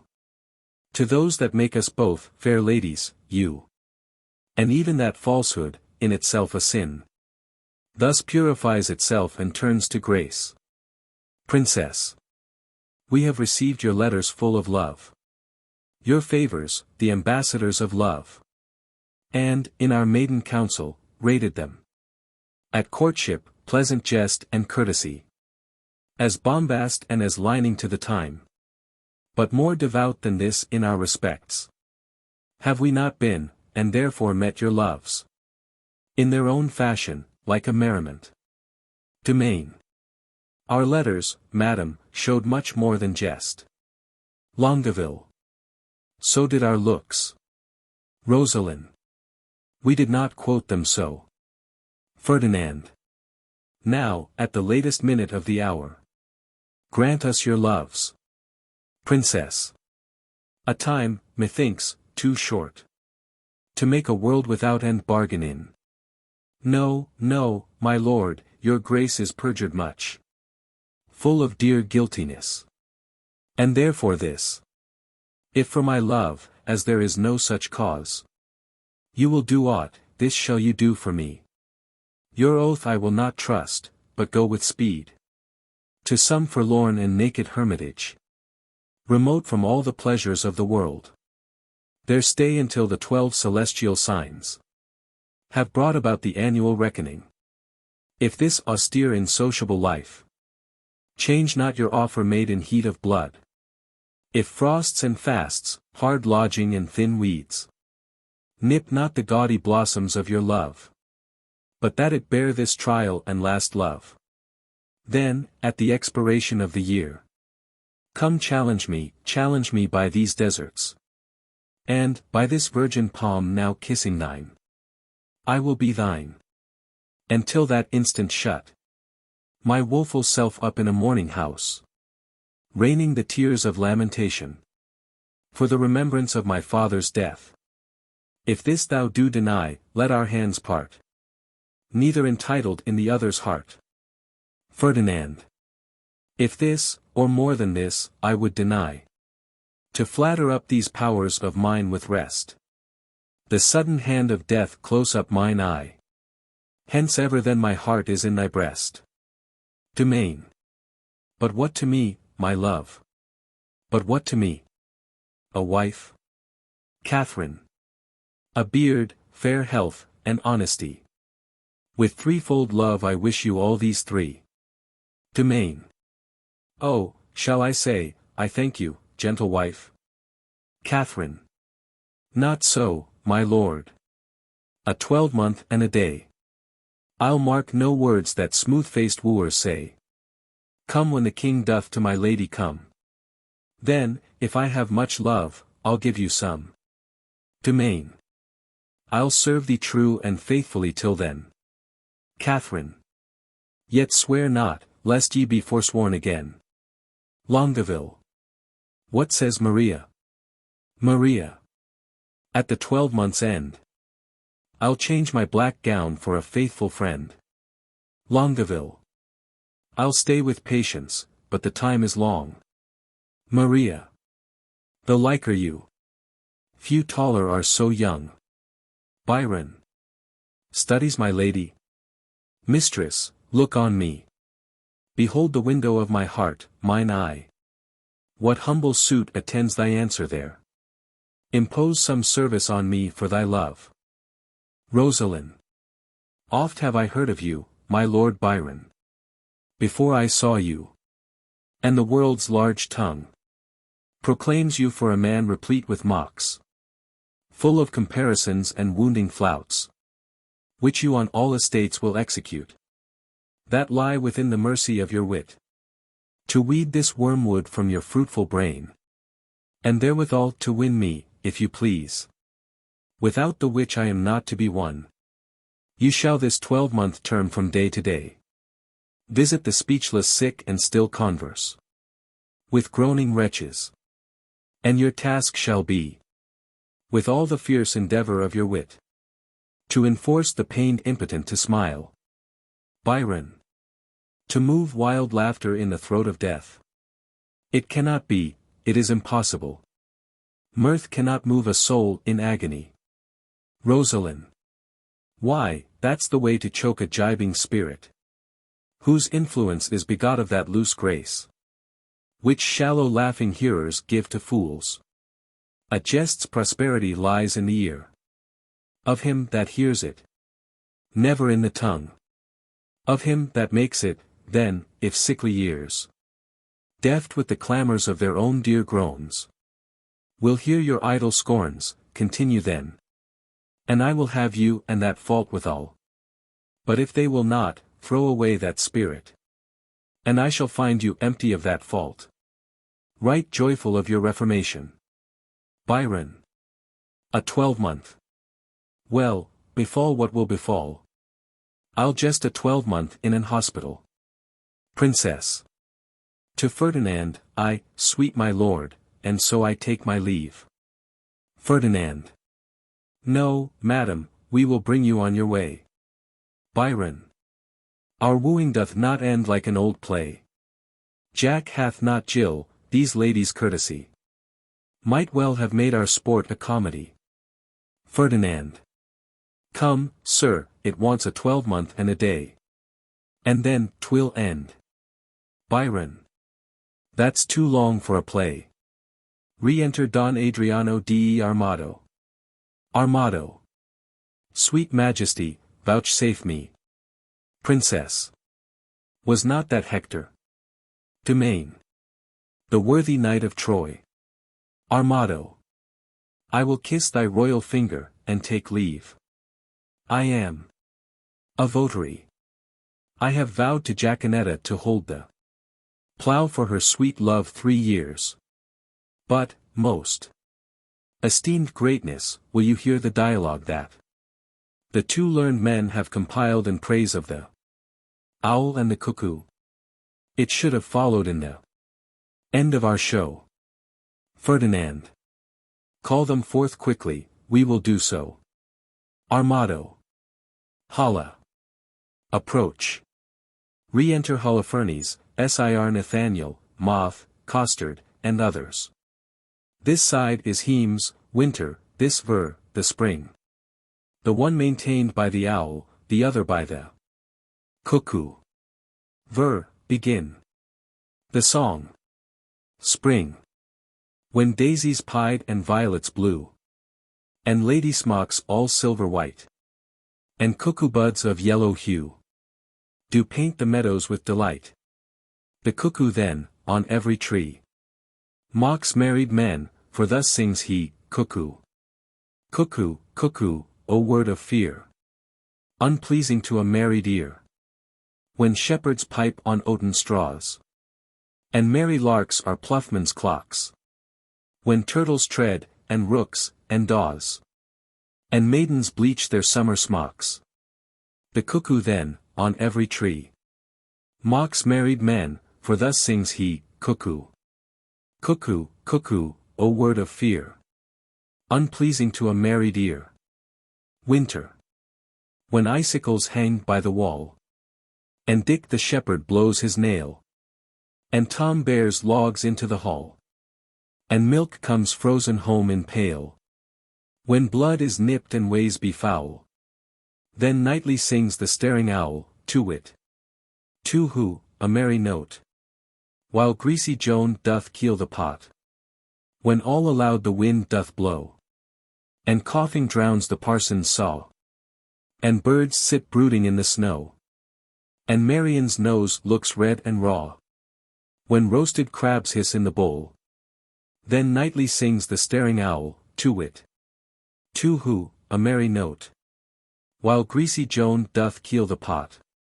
Armado. The words of Mercury are harsh after the songs of Apollo. You that way, we this way. Exeunt the end.